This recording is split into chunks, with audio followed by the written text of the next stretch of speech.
Punjabi radio USA ਸੁਣ ਰਹੇ ਸਾਰੇ ਸਰੋਤਿਆਂ ਨੂੰ ਪਿਆਰ ਭਰੀ ਸਤਿ ਸ਼੍ਰੀ ਅਕਾਲ। ਜੀ ਆਇਆਂ ਨੂੰ ਸਵਾਗਤ ਹੈ programme update America. Harjot Singh ji, ਜੀ ਆਇਆਂ ਨੂੰ ਸਵਾਗਤ ਹੈ। ਸਤਿ ਸ਼੍ਰੀ ਅਕਾਲ ਜੀ। ਸਤਿ ਸ਼੍ਰੀ ਅਕਾਲ, ਧੰਨਵਾਦ ਜੀ ਆਇਆਂ ਨੂੰ। ਪੰਜਾਬੀ ਰੇਡੀਓ USA ਦੇ ਜਿੰਨੇ ਵੀ ਸਰੋਤੇ ਸਾਡੇ ਸਾਰੇ ਹੀ AM ਸਟੇਸ਼ਨਸ, FM ਸਟੇਸ਼ਨਸ, ਘਰਾਂ ਦੇ ਵਿੱਚ ਰੇਡੀਓ ਸੈਟਸ ਦੇ ਰਾਹੀਂ, ਟੈਲੀਫੋਨ ਦੇ ਰਾਹੀਂ, ਫੇਸਬੁੱਕ, YouTube ਤੇ ਲਾਈਵ ਦੇਖ ਰਹੇ ਹੋ, ਸੁਣ ਰਹੇ ਹੋ, ਸਾਰਿਆਂ ਨੂੰ ਜੀ ਆਇਆਂ ਨੂੰ ਤੇ ਬਹੁਤ ਹੀ ਪਿਆਰ ਤੇ ਸਤਿਕਾਰ ਭਰੀ ਸਤਿ ਸ਼੍ਰੀ ਅਕਾਲ ਸਰੋਤਿਓ। ਅੱਜ ਮਈ ਦੀ 7 ਤਰੀਕ ਆ, ਦਿਨ ਵੀਰਵਾਰ ਆ, ਤੇ ਤੁਹਾਡੇ ਲਈ ਸਵੇਰ ਦਾ ਅਪਡੇਟ ਟਰੱਕਿੰਗ ਪ੍ਰੋਗਰਾਮ ਲੈ ਕੇ ਹਾਜ਼ਰ ਹੋਏ ਆ। ਪ੍ਰੋਗਰਾਮ ਨੂੰ ਸਪਾਂਸਰ ਕਰਦੇ ਨੇ ਖਾਲਸਾ ਇੰਸ਼ੋਰੈਂਸ ਏਜੰਸੀ, ਜਿਨ੍ਹਾਂ ਦੇ ਕੋਲੋਂ ਹਰ ਇੱਕ ਤਰੀਕੇ ਦੀ ਇੰਸ਼ੋਰੈਂਸ ਤੁਸੀਂ ਕਰਵਾ ਸਕਦੇ ਹੋ। ਇੰਸ਼ੋਰੈਂਸ ਬਾਰੇ ਪਤਾ ਕਰਨ ਲਈ call 408 272 2500। Ticket immigration law firm US immigration ਦਾ ਹੋਵੇ ਕਿਸੇ ਵੀ ਤਰੀਕੇ ਦਾ ਕੰਮ, call attorney J Ticket 415 909 0503। Gurpreet Singh Bakersfield, Balkar Singh Sangha, Union City ਊੜਾ ਡੈਟ ਰਿਲੀਫ ਵਾਲੇ। ਇਕਨੋਮਿਕ ਹਾਰਡਸ਼ਿਪ ਹੈ, ਬੈਂਕਰਪਸੀ ਤੋਂ ਬਚਣਾ ਹੈ, ਅੱਧੇ ਤੋਂ ਵੱਧ ਕਰਜ਼ਾ ਤੁਹਾਡਾ ਇਹ ਮਾਫ ਕਰਵਾ ਸਕਦੇ ਨੇ। Call 8888889914। Manjit Singh Sangha, Union city.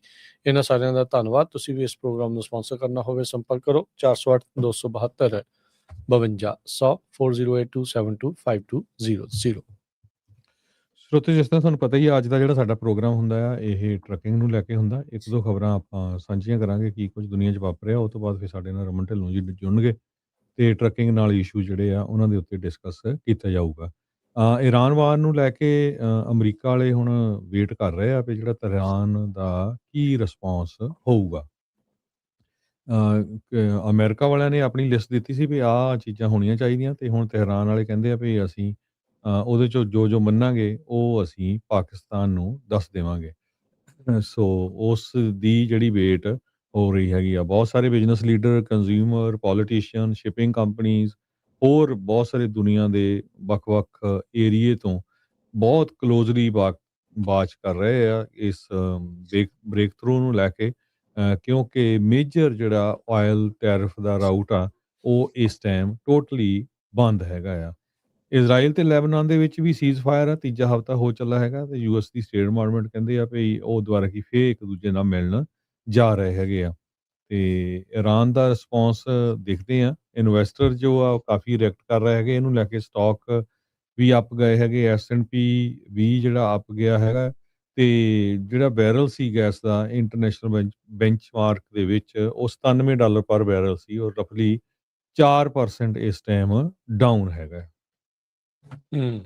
ਜੀ ਬਿਲਕੁਲ। ਸੋ ਇਹ ਓਵਰਆਲ ਮਾਰਕੀਟਸ ਦੇ ਵਿੱਚ ਇਸ ਦੀ ਖੁਸ਼ੀ ਆ ਵੀ ਸ਼ਾਇਦ ਲੜਾਈ ਜਿਹੜੀ ਆ ਉਹ ਹੁਣ ਰੁਕ ਹੀ ਜਿਹੜੀ ਹੋ ਜਾਵੇ, ਜੋ ਕਿ ਲੰਮਾ ਸਮਾਂ ਹੋ ਗਿਆ ਹੁਣ, ਤੇ ਕਿਉਂਕਿ ਇਹਦੇ ਨਾਲ ਸਪਲਾਈ ਚੇਨ ਦੇ ਉੱਤੇ ਬਹੁਤ ਜ਼ਿਆਦਾ ਅਸਰ ਪੈ ਚੁੱਕਾ ਹੈਗਾ ਆ। ਉਧਰ ਹਰਜੋਤ ਸਿੰਘ ਜੀ, ਖਬਰਾਂ ਇਹ ਆ ਰਹੀਆਂ, ਕਹਿੰਦੇ ਕੁਵੈਤ ਤੇ ਸਾਊਦੀ ਅਰੇਬੀਆ ਨੇ ਵੀ ਅਮਰੀਕਾ ਨੂੰ ਇਸ ਗੱਲੋਂ ਝਾੜ ਪਾਤੀ, ਕਹਿੰਦੇ ਵੀ ਤੁਸੀਂ ਸਾਡੇ ਜਿਹੜੇ ਆ ਇਹ ਅੱਡੇ ਨਾ ਵਰਤੋ। ਇਹ ਹੁਣ ਇੱਕ ਨਵਾਂ ਜਿਹੜੀ ਚੀਜ਼ ਆ ਉਹ ਚੱਲ ਪਈ ਆ। ਇਹਦੀ ਰਿਪੋਰਟਿੰਗ ਜਿਹੜੀ ਕਈ ਥਾਵਾਂ ਦੇ ਉੱਤੇ ਸਾਹਮਣੇ ਆ ਰਹੀ ਆ। ਉਹ ਕਹਿੰਦੇ ਵੀ ਜਿਹੜੀ ਸੋ ਕਾਲ ਤੁਸੀਂ ਪ੍ਰੋਜੈਕਟ ਫਰੀडम ਸ਼ੁਰੂ ਕੀਤਾ, ਸਲਾਹ ਕੀਤੇ ਬਗੈਰ ਸ਼ੁਰੂ ਕਰ ਲਿਆ, ਤੇ ਹੁਣ ਵਿੱਚ ਹੀ ਜਿਹੜਾ ਉਸਨੂੰ ਰੋਕਣਾ ਵੀ ਜਿਹੜਾ ਉਹ ਪੈ ਗਿਆ ਆ। ਸੋ ਇਹ ਸਿਚੁਏਸ਼ਨ ਓਵਰਆਲ ਜਿਹੜੀ ਇਸ ਤਰੀਕੇ ਦੇ ਨਾਲ ਬਣ ਰਹੀ ਹੈਗੀ ਆ। ਸੋ ਦੇਖਦੇ ਹਾਂ ਕਿ ਕੀ ਬਣਦਾ ਹੈਗਾ। ਪਰ ਲੱਗ ਇਹੀ ਰਿਹਾ ਵੀ ਦੋਨਾਂ ਮੁਲਕਾਂ ਦੀ ਹੁਣ ਲੜਾਈ ਦੀ ਕੋਈ ਬੜੀ ਇੱਛਾ ਨਹੀਂ ਹੈਗੀ, ਜੋ ਕਿ ਚੰਗੀ ਗੱਲ ਹੋਊਗੀ ਤੇ ਸਪਲਾਈ ਚੇਨ ਸੁਧਰਨ ਨੂੰ। ਪਰ ਇਹਦੇ ਜਿਹੜੇ ਰਿਪਲ ਇਫੈਕਟ ਆ ਆਉਂਦੇ ਕਈ ਮਹੀਨਿਆਂ ਤੱਕ ਜਾਂ ਕਈ ਮਹੀਨਿਆਂ ਬਾਅਦ ਜਾ ਕੇ ਜਿਹੜੇ ਆ ਉਹ ਜ਼ਿਆਦਾ ਪਤਾ ਲੱਗਣੇ, ਕਿਉਂਕਿ ਕਈ ਹਜ਼ਾਰ ਸ਼ਿਪਸ ਜਿਹੜੀਆਂ ਇਸ ਮੌਕੇ ਗਲਫ ਦੇ ਵਿੱਚ ਰੁਕੀਆਂ ਪਈਆਂ, ਕਿਉਂਕਿ ਸਟੇਟ ਆਫ ਹਾਰਮੋਜ਼ ਦੇ ਉੱਤੇ ਹੁਣ ਕੰਮ ਜਿਹੜਾ ਉਹ ਰੁਕਿਆ ਪਿਆ ਆ। ਇੱਕ ਚੀਜ਼ ਜਿਹੜੀ ਹਰਜੋਤ ਸਿੰਘ ਜੀ ਸਾਰਿਆਂ ਨੂੰ ਮੰਨਣੀ ਪੈਣੀ, ਕਿਸੇ ਨੂੰ ਇਹ ਚੰਗੀ ਲੱਗੇ ਚਾਹੇ ਕਿਸੇ ਨੂੰ ਇਹ ਮਾੜੀ ਲੱਗੇ, ਵੀ ਸਟੇਟ ਆਫ ਹਾਰਮੋਜ਼ ਜਿਹੜਾ ਪਹਿਲਾਂ ਓਪਨ ਰਹਿੰਦਾ ਸੀ, ਜਿੱਤੇ ਕਿਸੇ ਦਾ ਕੋਈ ਇੱਦਾਂ ਨਹੀਂ ਸੀਗਾ ਵੀ ਹਾਂ ਵੀ ਇਹ ਕਿਹਦੇ ਅੰਡਰ ਆ। ਪਰ ਇਸ ਲੜਾਈ ਤੋਂ ਬਾਅਦ ਚ ਸਮਹਾਓ ਇਹ ਹੁਣ ਲੱਗਣ ਲੱਗ ਗਿਆ ਪੂਰੀ ਦੁਨੀਆ ਦੇ ਵਿੱਚ ਇਹ ਗੱਲ ਜਿਹੜੀ ਉਹ ਚਲੇ ਗਈ ਵੀ ਈਰਾਨ ਇਹਦੇ ਤੇ ਜਦੋਂ ਮਰਜ਼ੀ ਜਿਹੜਾ ਉਹ ਨੱਕਾ ਲਾ ਕੇ ਬਹਿ ਸਕਦਾ ਆ। ਸੋ ਈਰਾਨ ਨੂੰ ਇਸ ਗੱਲ ਤੋਂ ਜਿਹੜੀ ਆ ਉਹ ਕਹਿ ਸਕਦੇ ਆ ਵੀ ਉਹਨਾਂ ਨੂੰ ਮਜ਼ਬੂਤੀ ਇਸ ਚੀਜ਼ ਦੇ ਵਿੱਚ ਜਿਹੜੀ ਉਹ ਮਿਲ ਗਈ ਆ। ਦੁਨੀਆ ਇਸ ਗੱਲੋਂ ਵੀ ਡਰੀ ਆ ਵੀ ਕੱਲ ਨੂੰ ਇਹਨਾਂ ਦਾ ਫਿਰ ਮੂਡ ਬਣ ਗਿਆ ਤੇ ਇਹ ਤੇ ਜਦੋਂ ਮਰਜ਼ੀ ਦੁਨੀਆ ਦੀ ਗਲੋਬਲ ਸਪਲਾਈ ਦੇ ਉੱਤੇ ਜਿਹੜਾ ਉਹ ਨੱਕਾ ਲਾ ਕੇ ਬਹਿ ਜਾਣਗੇ। ਸੋ ਲੈਟਸ ਸੀ ਕੀ ਬਣਦਾ ਆ। ਪਰ ਹੁਣ ਨੈਗੋਸ਼ੀਏਸ਼ਨਸ ਚੱਲ ਰਹੀਆਂ ਆ। ਇੰਤਜ਼ਾਰ ਕਰ ਰਿਹਾ ਅਮਰੀਕਾ ਵਾਲੇ ਕਿ ਈਰਾਨ ਵਾਲੇ ਜਿਹੜੇ ਇਸ ਡਾਇਲੋਗ ਦੇ ਵਿੱਚ ਕੀ ਅੱਗੇ ਕਹਿੰਦੇ ਆ। ਤੇ ਈਰਾਨ ਨੇ ਕਿਹਾ ਵੀ ਡਾਇਲੋਗ ਹੀ ਅਸਲ ਦੇ ਵਿੱਚ ਜਿਹੜਾ ਪੀਸ ਪ੍ਰਪੋਜ਼ਲ ਆ ਉਹਦੇ ਵਿੱਚ ਅੱਗੇ ਜਿਹੜਾ ਉਹ ਵਧਾ ਸਕਦਾ ਹੈਗਾ ਆ। ਤੇ ਕਹਿੰਦੇ ਵੀ ਇਲਾਕੇ ਦੇ ਵਿੱਚ ਜਿਹੜੀ ਸਟੇਬਿਲਿਟੀ ਆ ਉਸ ਨੂੰ ਮੁੱਖ ਰੱਖਦੇ ਹੋਏ ਜਿਹੜੀ ਆਪਾਂ ਉਹ ਕਹਿੰਦੇ ਵੀ ਇਸ਼ੂਜ਼ ਆ ਉਹਨਾਂ ਨੂੰ ਡਿਸਕਸ ਕੀਤਾ ਜਾ ਰਿਹਾ ਆ। ਤੇ ਹਰਜੋਤ ਜੀ, ਰਮਨ ਜੀ ਵੀ ਆਪਣੇ ਨਾਲ ਜੁੜ ਚੁੱਕੇ ਆ, ਉਹਨਾਂ ਦੇ ਨਾਲ ਵੀ ਆਪਾਂ ਗੱਲਬਾਤ ਕਰਦੇ ਹਾਂ। ਰਮਨ ਜੀ, ਜੀ ਆਇਆਂ ਨੂੰ ਸਵਾਗਤ ਹੈ। ਸਤਿ ਸ੍ਰੀ ਅਕਾਲ ਜੀ। ਸਤਿ ਸ਼੍ਰੀ ਅਕਾਲ ਜੀ, ਸਾਰੇ ਸੁਣਨ ਤੇ ਦੇਖਣ ਵਾਲਿਆਂ ਨੂੰ ਪਿਆਰ ਭਰੀ ਸਤਿ ਸ਼੍ਰੀ ਅਕਾਲ। ਸਤਿ ਸ਼੍ਰੀ ਤੇ ਅਕਾਲ। ਜੀ ਰਮਨ ਜੀ, ਇਹ ਫਿਰ ਜਿਹੜੀ ਸਪਲਾਈ ਚੇਨ 'ਚ ਜਿਹੜਾ ਇਸ ਟਾਈਮ ਉੱਥੇ ਚੱਲ ਰਿਹਾ ਆ, ਡੀਜ਼ਲ ਫੇਰ ਹੋਰ ਜ਼ਿਆਦਾ ਮਹਿੰਗਾ ਹੁਣ ਐਵਰੀ ਵੀਕ ਜਦੋਂ ਆਪਾਂ ਆਉਂਦੇ ਹੁਣ ਕਈਆਂ ਨੇ ਤਾਂ ਕਹਿ ਦੇਣਾ ਵੀ ਸ਼ਾਇਦ ਸਾਡੇ ਕਹੇ ਕਿਸੇ ਡੀਜ਼ਲ ਵਧਾ ਦਿੰਦੇ ਆ, ਉਦਾਂ ਤਾਂ ਨਹੀਂ, ਪਰ ਇਹ ਆ ਵੀ ਹੁਣ ਡੀਜ਼ਲ ਲਗਾਤਾਰ ਵੱਧਦਾ ਜਾ ਰਿਹਾ ਵੀ ਆਲਰੇਡੀ ਹੁਣ ਤਾਂ 2-3 ਸਾਲ ਹੀ ਹੋ ਗਏ ਟਰੱਕਿੰਗ ਦੇ ਕਹਿ ਲਓ ਵੀ ਮੰਦੇ ਦੇ ਦੌਰ ਨੂੰ ਜਿਹੜਾ ਚੱਲਦਿਆਂ ਹੋਇਆ, ਇਹ ਅੱਗ ਦੇ ਵਿੱਚ ਤੇਲ ਪਾਉਣ ਵਾਲੀ ਗੱਲ ਹੀ ਜਿਹੜੀ ਇਹ ਸਾਰੀਆਂ ਚੀਜ਼ਾਂ ਬਣ ਰਹੀਆਂ। ਬਿਲਕੁਲ ਰਾਜਕਰਨ, ਇਹ ਤਾਂ ਇੱਕ ਵਾਰ ਦਾ ਕਾਮਨ ਇਫੈਕਟ ਹੈਗਾ ਹੈ ਜਿਹੜਾ ਕਿ ਹੋ ਰਿਹਾ ਹੈਗਾ ਆ। ਸੋ ਇਹ ਸਾਰੀ ਦੁਨੀਆ ਦੇ ਨਾਲ ਹੀ ਆ, ਸਾਰੀ ਦੁਨੀਆ ਦੇ ਵਿੱਚ ਹਲਚਲ ਮਚੀ ਹੋਈ ਆ ਔਰ ਪ੍ਰਾਈਸਿਸ ਜਿਹੜੀਆਂ ਆ ਸਾਰੀ ਦੁਨੀਆ 'ਚ ਉੱਪਰ ਜਾ ਰਹੀਆਂ।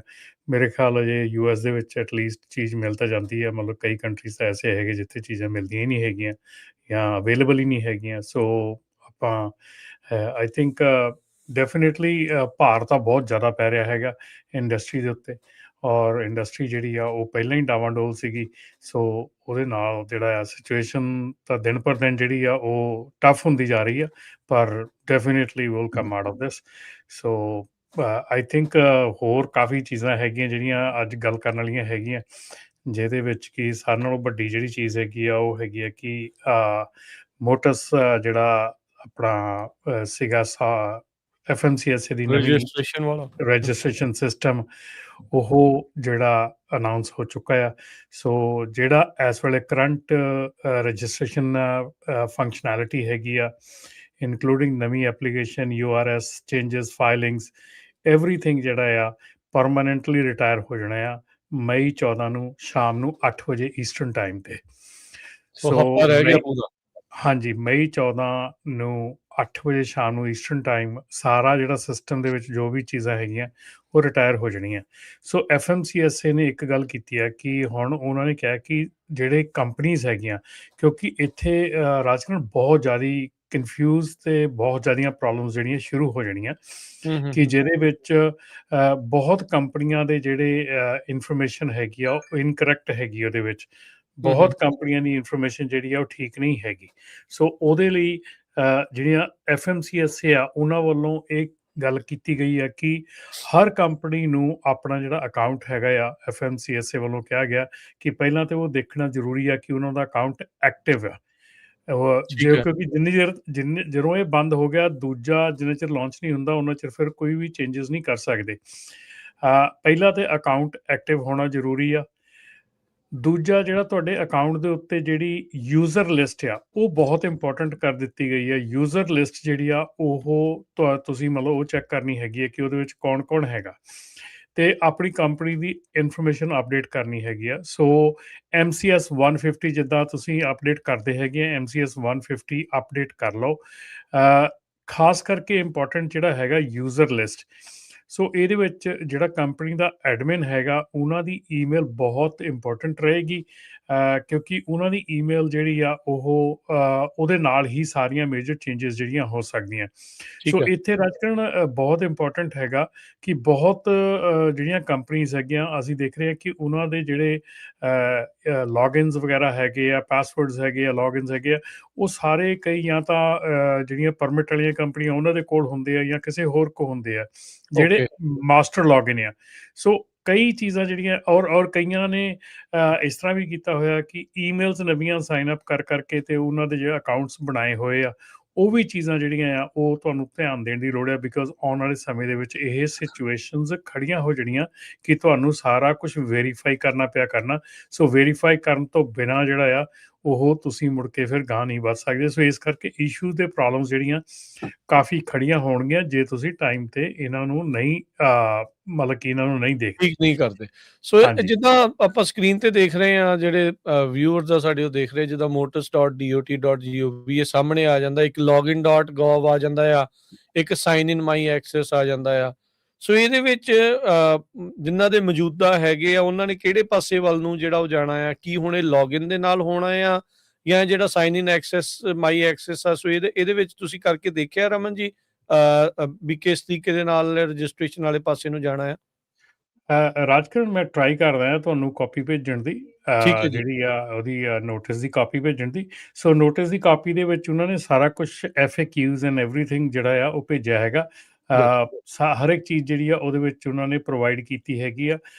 FMCSA portal registration user guide, FMCSA portal action to prepare for motors ਤੇ ਆਸਕ FMCSA ਐਨੀਥਿੰਗ। ਸੋ ਇਹ ਚੀਜ਼ਾਂ ਜਿਹੜੀਆਂ ਉਹਦੇ ਵਿੱਚ ਜਿਨ੍ਹਾਂ ਦੇ ਵੀ ਅਕਾਊਂਟ ਹੈਗੇ ਆ ਇਸ ਵੇਲੇ, ਜਾਂ ਜਿਹੜੇ ਵੀ ਉਹਨਾਂ ਦੀ ਸਬਸਕ੍ਰਿਪਸ਼ਨ ਲਿਸਟ ਤੇ ਹੈਗੇ ਆ, ਉਹਨਾਂ ਨੂੰ ਇਹ ਜਿਹੜੀ ਆ ਪੋਰਟਲ ਦਾ ਐਕਸੈਸ ਜਿਹੜਾ ਆ ਇਹ ਜ਼ਰੂਰ ਮਿਲਿਆ ਹੋਵੇਗਾ।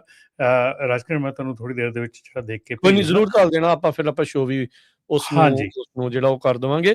ਅੱਛਾ, ਹੁਣ ਇਹ ਜਿਹੜੀ ਤੁਸੀਂ ਯੂਜ਼ਰ ਲਿਸਟ ਦੀ ਗੱਲ ਕਰ ਰਹੇ, ਕਿਉਂਕਿ ਇਹ ਆਈ ਥਿੰਕ ਇੱਥੇ ਆਪਣੇ ਸਾਰੇ ਜਿੰਨੇ ਵੀ ਜਿਹੜੀ ਤੁਸੀਂ ਗੱਲ ਆਖੀ ਆ ਨਾ, ਇਹ ਸਮਝਣ ਦੀ ਜਿਹੜੀ ਜ਼ਰੂਰਤ ਇਸ ਗੱਲੋਂ ਆ ਵੀ ਤੁਸੀਂ ਹੁਣ ਜਦੋਂ ਐਕਸੈਸ ਸਾਰਿਆਂ ਨੂੰ ਦਿੱਤਾ ਆ, ਕੀ ਉਹ ਮੇਨ ਬਣੇ ਰਹਿ ਜਾਣਗੇ, ਤੁਹਾਨੂੰ ਯੂਜ਼ਰ ਬਣਾ ਦੇਣਗੇ, ਜਾਂ ਤੁਸੀਂ ਆਪਣੇ ਕੋਲ ਕੰਟਰੋਲ ਜਿਹੜਾ ਉਹ ਲੈਣਾ? ਸੋ ਆਈ ਥਿੰਕ ਇਹ ਥੋੜਾ ਜਿਹਾ ਹੋਰ ਇਸ ਦੇ ਉੱਤੇ ਰਮਨ ਜੀ ਥੋੜਾ ਦੱਸੋ, ਤਾਂ ਜੋ ਲੋਕ ਆਪਣੀ ਕੰਪਨੀ ਦੇ ਰਜਿਸਟ੍ਰੇਸ਼ਨ ਦੇ ਜਿਹੜੇ ਉਹ ਖੁਦ ਮੇਨ ਐਡਮਿਨ ਜਿਹੜੇ ਉਹ ਬਣੇ ਰਹਿਣ।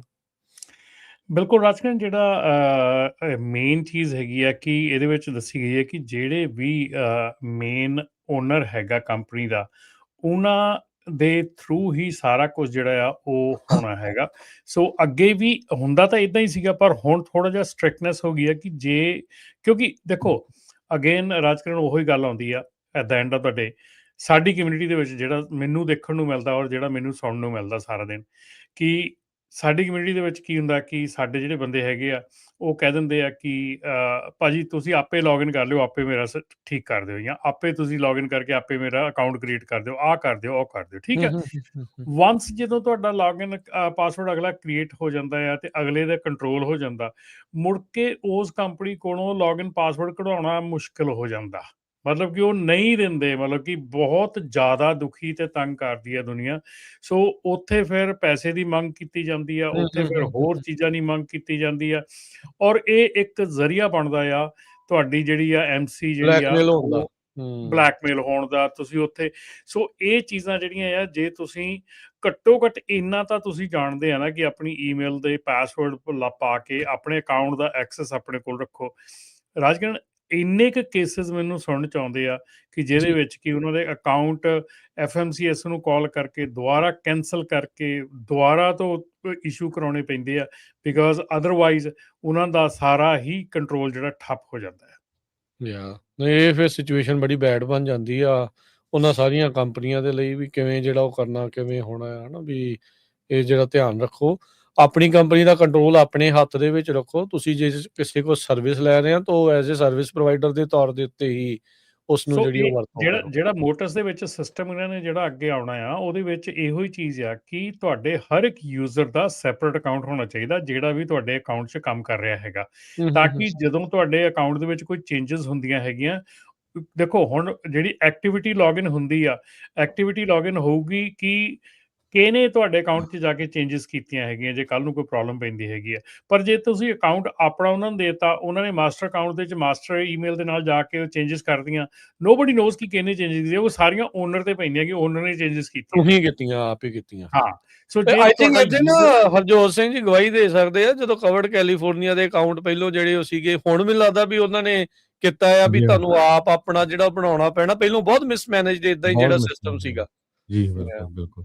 ਸੋ ਇਹ ਮੋਟਰਸ ਦੇ ਵਿੱਚ ਵੀ ਕਾਫੀ ਚੀਜ਼ਾਂ ਜਿਹੜੀਆਂ ਇਹ ਡਿਫਰ ਕਰਨੀਆਂ ਹੈਗੀਆਂ।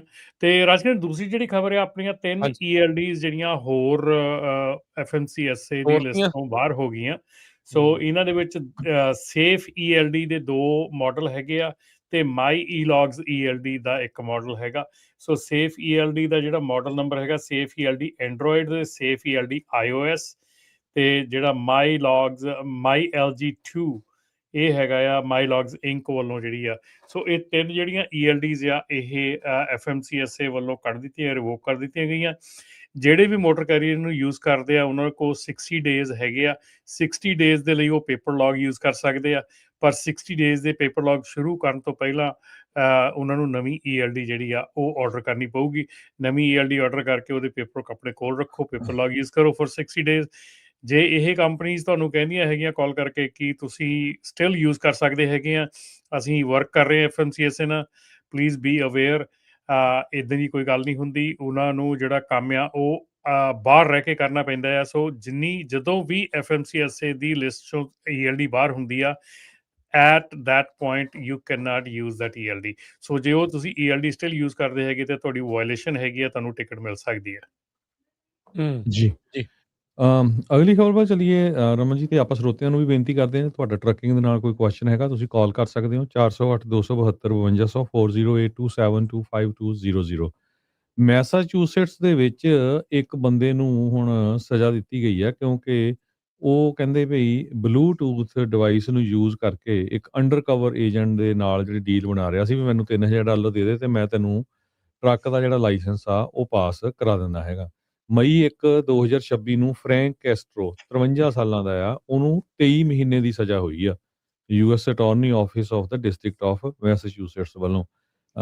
ਤੇ ਕਹਿੰਦੇ ਵੀ ਇਹਨੂੰ ਇੰਡਾਈਟ ਕੀਤਾ ਗਿਆ ਸੀ ਫੈਡਰਲ ਗ੍ਰੈਂਡ ਜੂਰੀ ਵੱਲੋਂ ਅਪ੍ਰੈਲ 2024 ਦੇ ਵਿੱਚ। ਅਨਲਾਫੁਲ ਪ੍ਰੋਡਕਸ਼ਨ ਆਫ ਆਇਡੈਂਟੀਫਿਕੇਸ਼ਨ ਡਾਕੂਮੈਂਟ ਇਨ ਜਨਵਰੀ 2025।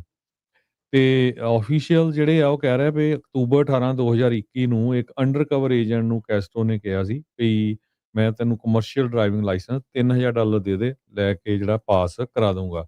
ਤੇ ਉਹ ਤੋਂ ਬਾਅਦ ਦਸੰਬਰ 10 2021 ਨੂੰ ਕੈਸਟਰੋ ਨੇ ਅੰਡਰਕਵਰ ਏਜੰਟ ਨੂੰ ਕਿਹਾ ਵੀ ਉਹਨੂੰ ਜਿਹੜਾ ਆ ਸਨੀਕ ਕਰਨੀ ਪੈਣੀ ਆ ਬਲੂਟੁੱਥ ਡਿਵਾਈਸ ਜਿਹੜੀ ਆ ਟੈਸਟਿੰਗ ਏਰੀਆ ਦੇ ਵਿੱਚ ਮੈਸਾਚੂਸੇਟਸ ਦਾ ਜੋ ਸੀਗਾ, ਤੇ ਉੱਥੇ ਫਿਰ ਜਿਹੜਾ ਉਹਦੀ ਹੈਲਪ ਉਹ ਕਰੂਗਾ। ਦਸੰਬਰ 22 2021 ਦੇ ਵਿੱਚ ਅੰਡਰਕਵਰ ਏਜੰਟ ਨੇ $3000 ਵੀ ਟ੍ਰਾਂਸਫਰ ਕਰਤਾ ਉਹਦੇ ਬੈਂਕ ਅਕਾਊਂਟ 'ਚ।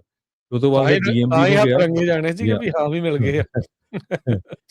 ਸੋ ਉੱਥੇ ਵੀ ਉਹਨੇ ਕਮਰਸ਼ੀਅਲ ਲਾਇਸੈਂਸ ਦਾ ਐਗਜ਼ਾਮ ਵੀ ਲਿਆ ਤੇ ਸੋ ਏਜੰਟ ਨੇ ਬਲੂਟੁੱਥ ਡਿਵਾਈਸ ਵੀ ਯੂਜ਼ ਕੀਤੀ ਤੇ ਰੀਅਲ ਟਾਈਮ ਆਨਸਰ ਜਿਹੜੇ ਐਗਜ਼ਾਮ ਦੇ ਉਹਨੂੰ ਉੱਥੇ ਮਿਲੇ। ਸੋ ਅੰਡਰਕਵਰ ਏਜੰਟ ਨੇ ਪਾਸ ਵੀ ਕਰ ਲਿਆ ਐਗਜ਼ਾਮ ਤੇ ਉਹਨੂੰ ਮੈਸਾਚੂਸੇਟਸ ਦਾ ਕਮਰਸ਼ੀਅਲ ਲਾਇਸੈਂਸ ਦਾ ਉਹ ਪਾਸ ਕਰਨ ਦਾ ਪਰਮਿਟ ਵੀ ਦੇ ਦਿੱਤਾ ਗਿਆ। ਹੁਣ ਇਹ ਦੱਸੋ ਵੀ ਅਜੇ ਵੀ ਅੰਡਰਕਵਰ ਆ ਕਿ ਹੁਣ ਟਰੱਕਿੰਗ ਦੇ ਵਿੱਚ ਚਲਾ ਗਿਆ ਜੀ।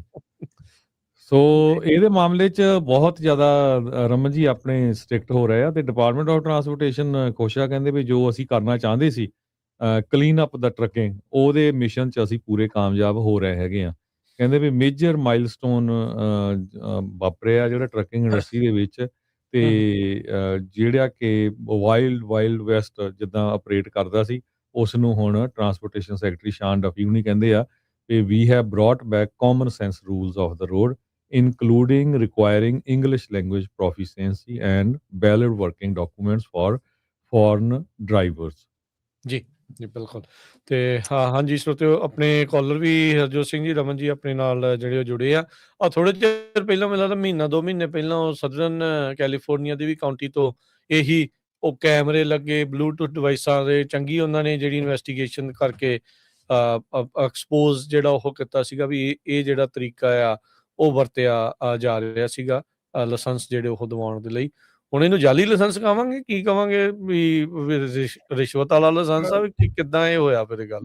ਬਿਲਕੁਲ ਜਾਲੀ ਲਾਇਸੈਂਸ ਹੀ ਆ ਰਾਜਕਰਨ, ਜਾਲੀ ਲਾਇਸੈਂਸ ਹੀ ਆ ਇਹ ਤਾਂ ਬਿਲਕੁਲ ਜਿਹੜੀ ਆ ਸਹੀ ਗੱਲ ਹੈਗੀ ਆ। ਰਾਜਕਰਨ ਇੱਕ ਹੋਰ ਜਿਹੜਾ ਏਰੀਆ ਹੈਗਾ ਜਿਹਦੇ ਵਿੱਚ ਕਿ ਕਾਫੀ ਕੰਪਲੇਂਟਸ ਹੁੰਦੀਆਂ ਸੀਗੀਆਂ ਔਰ ਹੋ ਰਹੀਆਂ ਸੀਗੀਆਂ ਇਸ ਵੇਲੇ ਵੀ, ਬਹੁਤ ਲੀਗਲ ਇਸ਼ੂਜ਼ ਖੜੇ ਹੋ ਰਹੇ ਸੀਗੇ, ਉਹ ਹੈਗਾ ਕਿ ਜਿਹਦੇ ਵਿੱਚ ਕੋਰਜਨ ਦਾ ਜਿਹੜਾ ਕਾਨੂੰਨ ਹੈਗਾ ਆ, ਕੋਰਜਨ ਦਾ ਕਾਨੂੰਨ ਜਿਹੜਾ ਹੈਗਾ ਆ ਉਹਦੇ ਤੇ ਜਿਹੜਾ ਆ ਪ੍ਰੋਬਲਮ ਕਾਫੀ ਜਿਹੜੀ ਆ ਹੋ ਰਹੀ ਆ। ਕਿਉਂਕਿ ਜਿੱਥੇ ਵੀ ਆਪਾਂ ਕਈ ਵਾਰੀ ਇਹ ਕੁਐਸਚਨ ਆਉਂਦਾ ਆ ਕਿ ਜਿਹੜੇ ਸ਼ਿਪਰਸ ਆ, ਬ੍ਰੋਕਰਸ ਆ, ਉਹ ਡਰਾਈਵਰ ਨੂੰ ਫੋਰਸ ਕਰਦੇ ਆ to break the rules, force ਕਰਦੇ ਆ ਕਿ ਤੁਸੀਂ ELD ਦੇ ਰੂਲਸ ਬ੍ਰੇਕ ਕਰੋ, ਜਾਂ ਇੰਪਲੋਇਰ ਆ ਜਾਂ ਕੋਈ ਵੀ ਆ, ਐਨੀਬਡੀ ਜਿਹੜਾ ਵੀ ਕੋਈ ਡਰਾਈਵਰ ਨੂੰ ਫੋਰਸ ਕਰਦਾ ਹੈ ਲਾ ਬ੍ਰੇਕ ਕਰਨ ਨੂੰ, ਉਹ ਇਸ ਵੇਲੇ ਇੱਕ ਜਿਹੜਾ ਕੋਰਜਨ ਰੂਲ, ਜਿਹੜਾ ਬੜਾ ਪੁਰਾਣਾ ਰੂਲ ਹੈਗਾ ਆ, ਉਹਦੇ ਥੱਲੇ ਇਹ ਹੈਗਾ ਆ, ਕੋਰਜਨ ਰੂਲ ਹੈਗਾ 49 CFR 390.6। ਇਹ ਰੂਲ ਦੇ ਥੱਲੇ ਜਿਹੜਾ ਆ ਡਰਾਈਵਰ ਕੰਪਲੇਂਟ ਫਾਈਲ ਕਰ ਸਕਦਾ ਆ ਕੈਰੀਅਰ ਦੇ ਖਿਲਾਫ, ਸ਼ਿਪਰ ਦੇ ਖਿਲਾਫ, ਬ੍ਰੋਕਰ ਦੇ ਖਿਲਾਫ, ਰਿਸੀਵਰ ਦੇ ਖਿਲਾਫ, ਵੇਅਰ ਹਾਊਸ ਦੇ ਖਿਲਾਫ, ਜੋ ਵੀ ਉਹਨੂੰ ਪ੍ਰੈਸ਼ਰ ਕਰ ਰਿਹਾ ਹੈਗਾ ਕਾਨੂੰਨ ਕਿਸੇ ਵੀ ਢੰਗ ਦਾ FMCSA ਦਾ ਕਾਨੂੰਨ ਤੋੜਨ ਦੇ ਲਈ, ਤੇ ਡਰਾਈਵਰ ਜਿਹੜਾ ਆ ਉਹ ਕੰਪਲੇਂਟ ਕਰ ਸਕਦਾ ਹੈਗਾ, ਕੰਪਲੇਂਟ ਫਾਈਲ ਕਰ ਸਕਦਾ। ਜੇ ਤੁਹਾਨੂੰ ਉਹਦੇ ਵਿੱਚ ਕੋਈ ਹੈਲਪ ਦੀ ਲੋੜ ਹੈਗੀ ਆ ਤਾਂ ਤੁਸੀਂ FMCSA ਨਾਲ ਡਾਇਰੈਕਟਲੀ ਜਿਹੜਾ ਨੰਬਰ ਉਹਨਾਂ ਦਾ ਹੈਗਾ 888 safe DOT safe 888 DOT safe ਇੱਥੇ ਕਾਲ ਕਰਕੇ ਹੈਲਪ ਲੈ ਸਕਦੇ ਆ। ਇਹ ਸੇਮ ਥਿੰਗ ਹੀ ਆ ਹਰਜੋਤ ਜੀ, ਰਮਨ ਜੀ, ਵੀ ਜਦੋਂ ਤੁਸੀਂ ਕੋਈ ਕ੍ਰਾਈਮ ਹੁੰਦਾ ਰਿਪੋਰਟ ਨਹੀਂ ਕਰਦੇ ਤੇ ਫਿਰ ਉਹਦੇ ਤੇ ਕੋਈ ਐਕਸ਼ਨ ਨਹੀਂ ਲਿਆ ਜਾਂਦਾ। ਜੇ ਤੁਹਾਡੇ ਨਾਲ ਇਦਾਂ ਤੁਹਾਨੂੰ ਮਜਬੂਰ ਕਰ ਰਹੇ ਆ, ਧੱਕਾ ਕਰ ਰਹੇ ਆ, ਤੇ ਜੇ ਤੁਸੀਂ ਕੰਪਲੇਂਟ ਨਹੀਂ ਕਰੋਗੇ ਉਹਨਾਂ ਨੇ ਕਹਿਣਾ ਵੀ ਉਹਨਾਂ ਨੂੰ ਤਾਂ ਫਿਰ ਨਜ਼ਰ ਨਹੀਂ ਨਾ ਆਉਣਾ ਵੀ ਇਹ ਚੀਜ਼ਾਂ ਜਿਹੜੀਆਂ ਉਹ ਚੱਲ ਰਹੀਆਂ। ਫਿਰ ਬੰਦਾ ਬਾਅਦ ਚ ਕਹਿੰਦਾ ਵੀ ਉਹ ਪਿੱਛੋਂ ਪ੍ਰੈਸ਼ਰ ਬਹੁਤ ਪਾਉਂਦੇ ਆ, ਇਦਾਂ ਆ ਉਦਾਂ ਆ। ਦੇਖੋ ਰੂਲ ਆਫ ਲਾ ਆ, ਇਸ ਜ਼ਮੀਨ ਦਾ, ਇਸ ਮੁਲਕ ਦਾ ਜਿਹੜਾ ਇਹ ਕਾਨੂੰਨ ਆ ਉਹ ਸਭ ਤੋਂ ਉੱਤੇ ਆ, ਤੇ ਉਹਦੇ ਹਿਸਾਬ ਦੇ ਨਾਲ ਜਦੋਂ ਉਹਦੇ ਉਲਟ ਜਦੋਂ ਜਾਂਦਾ ਤੇ ਫਿਰ ਕਾਰਵਾਈਆਂ ਇਦਾਂ ਦੀਆਂ ਸਖਤ ਆਪਾਂ ਨੂੰ ਦੇਖਣ ਨੂੰ ਮਿਲਦੀਆਂ। ਪਰ ਜੇ ਤੁਹਾਡੇ ਨਾਲ ਇਦਾਂ ਮਜਬੂਰੀ ਦਾ ਤੁਹਾਡਾ ਫਾਇਦਾ ਚੱਕ ਰਹੇ ਆ ਜਾਂ ਤੁਹਾਨੂੰ ਮਜਬੂਰ ਕੀਤਾ ਜਾ ਰਿਹਾ ਤਾਂ ਤੁਹਾਨੂੰ ਜ਼ਰੂਰ ਜਿਹੜਾ ਨੰਬਰ ਦੱਸਿਆ ਰਮਨ ਜੀ ਨੇ ਉਸ ਤੇ ਕੰਪਲੇਂਟ ਕਰਨੀ ਜਿਹੜੀ ਉਹ ਜ਼ਰੂਰ ਚਾਹੀਦੀ ਆ। ਤੇ ਆਪਣੇ ਨਾਲ ਕਾਲਰ ਜੁੜੇ ਆਪਾਂ ਉਹਨਾਂ ਦੇ ਵੱਲ ਵੱਧਦੇ ਆ। ਕਾਲ ਕਰਨ ਦੇ ਨੰਬਰ 408 272 5200। ਹਾਂਜੀ ਜਸਵੀਰ ਜੀ, ਸਤਿ ਸ਼੍ਰੀ ਅਕਾਲ। ਜਸਵੀਰ ਜੀ, ਹੈਲੋ। ਹਾਂਜੀ ਹੈਲੋ ਜੀ, ਸਤਿ ਸ਼੍ਰੀ ਅਕਾਲ ਭਾਜੀ। ਸਤਿ ਸ਼੍ਰੀ ਅਕਾਲ। ਕੁਐਸਚਨ ਇਸ ਹਾਂਜੀ ਕੁਐਸਚਨ ਭਾਜੀ ਸਾਰੇ ਰਮਨ ਭਾਜੀ ਨੂੰ ਇਹ ਹੈ ਕੁਐਸਚਨ ਕਿ ਜਿਹਦੇ ਕੋ ਜਿੱਦਾਂ ਤੁਸੀਂ ਆਪਣੀ ਕੰਪਨੀ ਬਣਾਈ ਹੈ ਤੇ ਉਹਦਾ DOT ਨੰਬਰ ਹਜੇ ਨਹੀਂ ਲਿਆ, ਪਰ ਉਹ ਕਿਸੇ ਦੇ ਦੂਜੀ ਕੰਪਨੀ ਨੂੰ ਤੁਸੀਂ ਟਰੱਕ ਲੀਜ਼ ਕੀਤਾ ਤੇ ਉਹਦੀਆਂ ਅਥਾਰਟੀਆਂ ਲੱਗੀਆਂ ਹੋਈਆਂ, ਇਹ ਜਿੱਦਾਂ ਮਤਲਬ ਉਹਨਾਂ ਨੂੰ ਵੀ ਅਕਾਊਂਟ ਬਣਾਉਣਾ ਪੈਣਾ ਜਾਂ ਉਹ ਜਿਹੜੀ ਕੰਪਨੀ ਦੇ ਜਿੱਦਾਂ ਅਥਾਰਟੀਆਂ ਲਾਈਆਂ ਹੋਈਆਂ ਤੁਸੀਂ ਆਪਣੇ ਟਰੱਕ ਤੇ ਉਹਲੇ ਵੀ ਹੈ ਜੇ ਤੁਹਾਡੇ ਕੋਲ DOT ਨੰਬਰ ਨਹੀਂ ਹੈਗਾ? ਤੇ ਬਸ ਇਹੀ ਕੁਐਸਚਨ ਸੀਗਾ ਜੀ। ਭਾਜੀ ਜੇ ਤੁਹਾਡਾ ਟਰੱਕ ਕਿਸੇ ਦੀ ਕੰਪਨੀ ਦੇ ਵਿੱਚ ਲੀਸ ਆਊਟ ਹੈਗਾ ਆ ਤੇ ਤੁਹਾਡੇ ਸਟicker ਜਿਹੜੇ ਆ ਉਸ ਕੰਪਨੀ ਦੇ ਲੱਗਿਆ ਤੇ ਉਸ ਕੰਪਨੀ ਦੀ ਰਿਸਪੌਂਸਿਬਿਲਿਟੀ ਆ ਉਹਨੇ ਆਪਣਾ ਜਿਹੜਾ ਰੈਕਡ ਆ ਅਪਡੇਟ ਕਰਨਾ ਹੈਗਾ। ਜੇ ਤੁਹਾਡੀ ਕੰਪਨੀ ਜਿਹੜੀ ਉਹ ਸਿਰਫ ਇੱਕ ਨਾਂ ਦੀ LLC ਜਾਂ ਕਾਰਪੋਰੇਸ਼ਨ ਹੈਗੀ ਆ, ਉਹਦਾ DOT ਨੰਬਰ ਨਹੀਂ ਹੈਗਾ ਜਾਂ ਉਹਦਾ MC ਨੰਬਰ ਨਹੀਂ ਹੈਗਾ ਤਾਂ ਉਹਦੇ ਲਈ ਉਹ ਜਿਹੜਾ ਰੈਕਡ ਅਪਡੇਟ ਕਰਨਾ ਜ਼ਰੂਰੀ ਨਹੀਂਗਾ। ਠੀਕ ਹੈ ਜੀ, ਓਕੇ, ਥੈਂਕ ਯੂ, ਸਤਿ ਸ਼੍ਰੀ ਅਕਾਲ ਜੀ। ਸਤਿ ਸ਼੍ਰੀ ਅਕਾਲ। ਸਤਿ ਸ਼੍ਰੀ ਅਕਾਲ। ਪਰ ਇਹ ਕਾਮਨ ਪ੍ਰੈਕਟਿਸ ਹੀ ਹੈ ਇਦਾਂ ਇਹ ਚੀਜ਼ ਲੀਜ਼ ਆਊਟ ਜਿਹੜੀ ਇਹ ਚੀਜ਼ਾਂ? ਰਾਜਕਿਰਨ ਕਾਮਨ ਪ੍ਰੈਕਟਿਸ ਇਦਾਂ ਆ ਕਿ ਜਿਹੜਾ ਇਸ਼ੂ ਇਸ ਵੇਲੇ ਚੱਲ ਰਿਹਾ ਹੈਗਾ ਉਹ ਹੈਗਾ ਕਿ ਬਹੁਤ ਕੰਪਨੀਆਂ ਜਿਹੜੀਆਂ ਆ, ਜਿੱਦਾਂ ਕਿ ਆਪਾਂ ਪਹਿਲਾਂ ਵੀ ਦੱਸ ਦਿੰਦੇ ਸੀਗੇ ਕਿ ਆਪਣਾ ਸਟicker ਲਾ ਕੇ ਤੁਸੀਂ ਕਿਸੇ ਹੋਰ ਕੰਪਨੀ ਕੋਲੋਂ ਲੋਡ ਲੈਂਦੇ ਆ, ਉਹ ਤਾਂ ਆਲਮੋਸਟ ਅੱਜ ਦੀ ਘੜੀ ਦੇ ਵਿੱਚ ਹਾਈਵੇ ਐਪ ਵੱਲੋਂ ਜਿਹੜਾ ਆ ਆਲਮੋਸਟ ਰੋਕ ਪਾ ਲਾ ਦਿੱਤੀ ਗਈ ਹੈ ਉੱਤੇ। ਕਾਫੀ ਕੰਪਨੀਆਂ ਜਿਹੜੀਆਂ ਹੈਗੀਆਂ ਉਸ ਘੇਰੇ ਦੇ ਵਿੱਚ ਆ ਗਈਆਂ ਹੈਗੀਆਂ। ਪਰ ਜੇ ਤੁਸੀਂ ਕਿਸੇ ਦਾ ਦੇਖੋ, ਇੱਕ ਕੇਸ ਕੱਲ ਵੀ ਆਇਆ ਹੈਗਾ ਰਾਜਕਿਰਨ, ਉਹਦੇ ਵਿੱਚ ਕੰਪਨੀ ਜਿਹੜੀ ਹੈਗੀ ਆ ਉਹ ਆਨਾਕਾਨੀ ਕਰ ਰਹੀ ਹੈਗੀ ਆ। ਐਕਸੀਡੈਂਟ ਹੋ ਗਿਆ, ਡਰਾਈਵਰਸ ਦੋ ਸੀਗੇ ਟਰੱਕ ਦੇ ਵਿੱਚ, ਇੱਕ ਡਰਾਈਵਰਸ ਦੀ ਇੱਕ ਜਿਹੜਾ ਪੈਸੇਂਜਰ ਸਾਈਡ ਤੇ ਬੈਠਾ ਸੀ ਉਹਦੀ ਇੱਕ ਲੱਤ ਕੱਟੀ ਗਈ, ਇੱਕ ਬਾਂਹ ਕੱਟੀ ਗਈ, ਠੀਕ ਹੈ ਨਾ। ਤੇ ਹੁਣ ਕੰਪਨੀ ਵਾਲੇ ਇੰਸ਼ੋਰੈਂਸ ਦੇਣ ਤੋਂ ਨਾ ਕਰ ਰਹੇ ਆ ਔਰ ਉਹਨੂੰ ਕਿਹਾ ਜਾ ਰਿਹਾ ਕਿ ਉਹ ਕਰ ਨਹੀਂ ਸਕਦਾ, ਉਹਨੂੰ ਉਹ ਆਪਣੀ ਜਿਹੜੀ ਕਾਇਜ਼ਰ ਦੀ ਇੰਸ਼ੋਰੈਂਸ ਦੇ ਦਿਓ, ਆਹ ਦੇ ਦਿਓ, ਉਹ ਦੇ ਦਿਓ। ਦੇਖੋ, ਜਦੋਂ ਤੁਸੀਂ ਕਿਸੇ ਕੰਪਨੀ ਦੇ ਸਟicker ਲਾ ਲੈਂਦੇ ਆ, ਜਦੋਂ ਤੁਸੀਂ ਕਿਸੇ ਕੰਪਨੀ ਦੇ ਉਹਦੇ ਲਾਅ ਦੇ ਥੱਲੇ ਕੰਮ ਕਰਦੇ ਹੈਗੇ ਆ ਤੇ ਉਹਦੀ ਅਥਾਰਟੀ ਦੇ ਥੱਲੇ ਕੰਮ ਕਰਦੇ ਹੈਗੇ ਆ ਤੇ ਤੁਸੀਂ ਉਸ ਕੰਪਨੀ ਦੇ ਐਜ਼ ਅ EMPLOYEE ਬਣ ਜਾਂਦੇ ਆ ਅਕੋਰਡਿੰਗ ਟੂ ਕੈਲੀਫੋਰਨੀਆ ਲਾਅ, ਠੀਕ ਹੈ ਨਾ। AB5 ਬਿਲਕੁਲ AB5 ਦੇ ਅਕੋਰਡਿੰਗ ਤੁਸੀਂ ਉਸ ਕੰਪਨੀ ਦੇ EMPLOYEE ਬਣ ਜਾਂਦੇ ਆ। ਜਦੋਂ ਤੁਸੀਂ ਉਸ ਕੰਪਨੀ ਦੇ EMPLOYEE ਬਣ ਜਾਂਦੇ ਆ, ਤੁਹਾਨੂੰ ਬਕਾਇਦਾ W2 ਪਲੱਸ ਤੁਹਾਡਾ ਜਿਹੜਾ ਆ ਵਰਕਰਸ ਕੰਪ ਉਹ ਲਾਜ਼ਮੀ ਹੋ ਜਾਂਦੀ ਆ।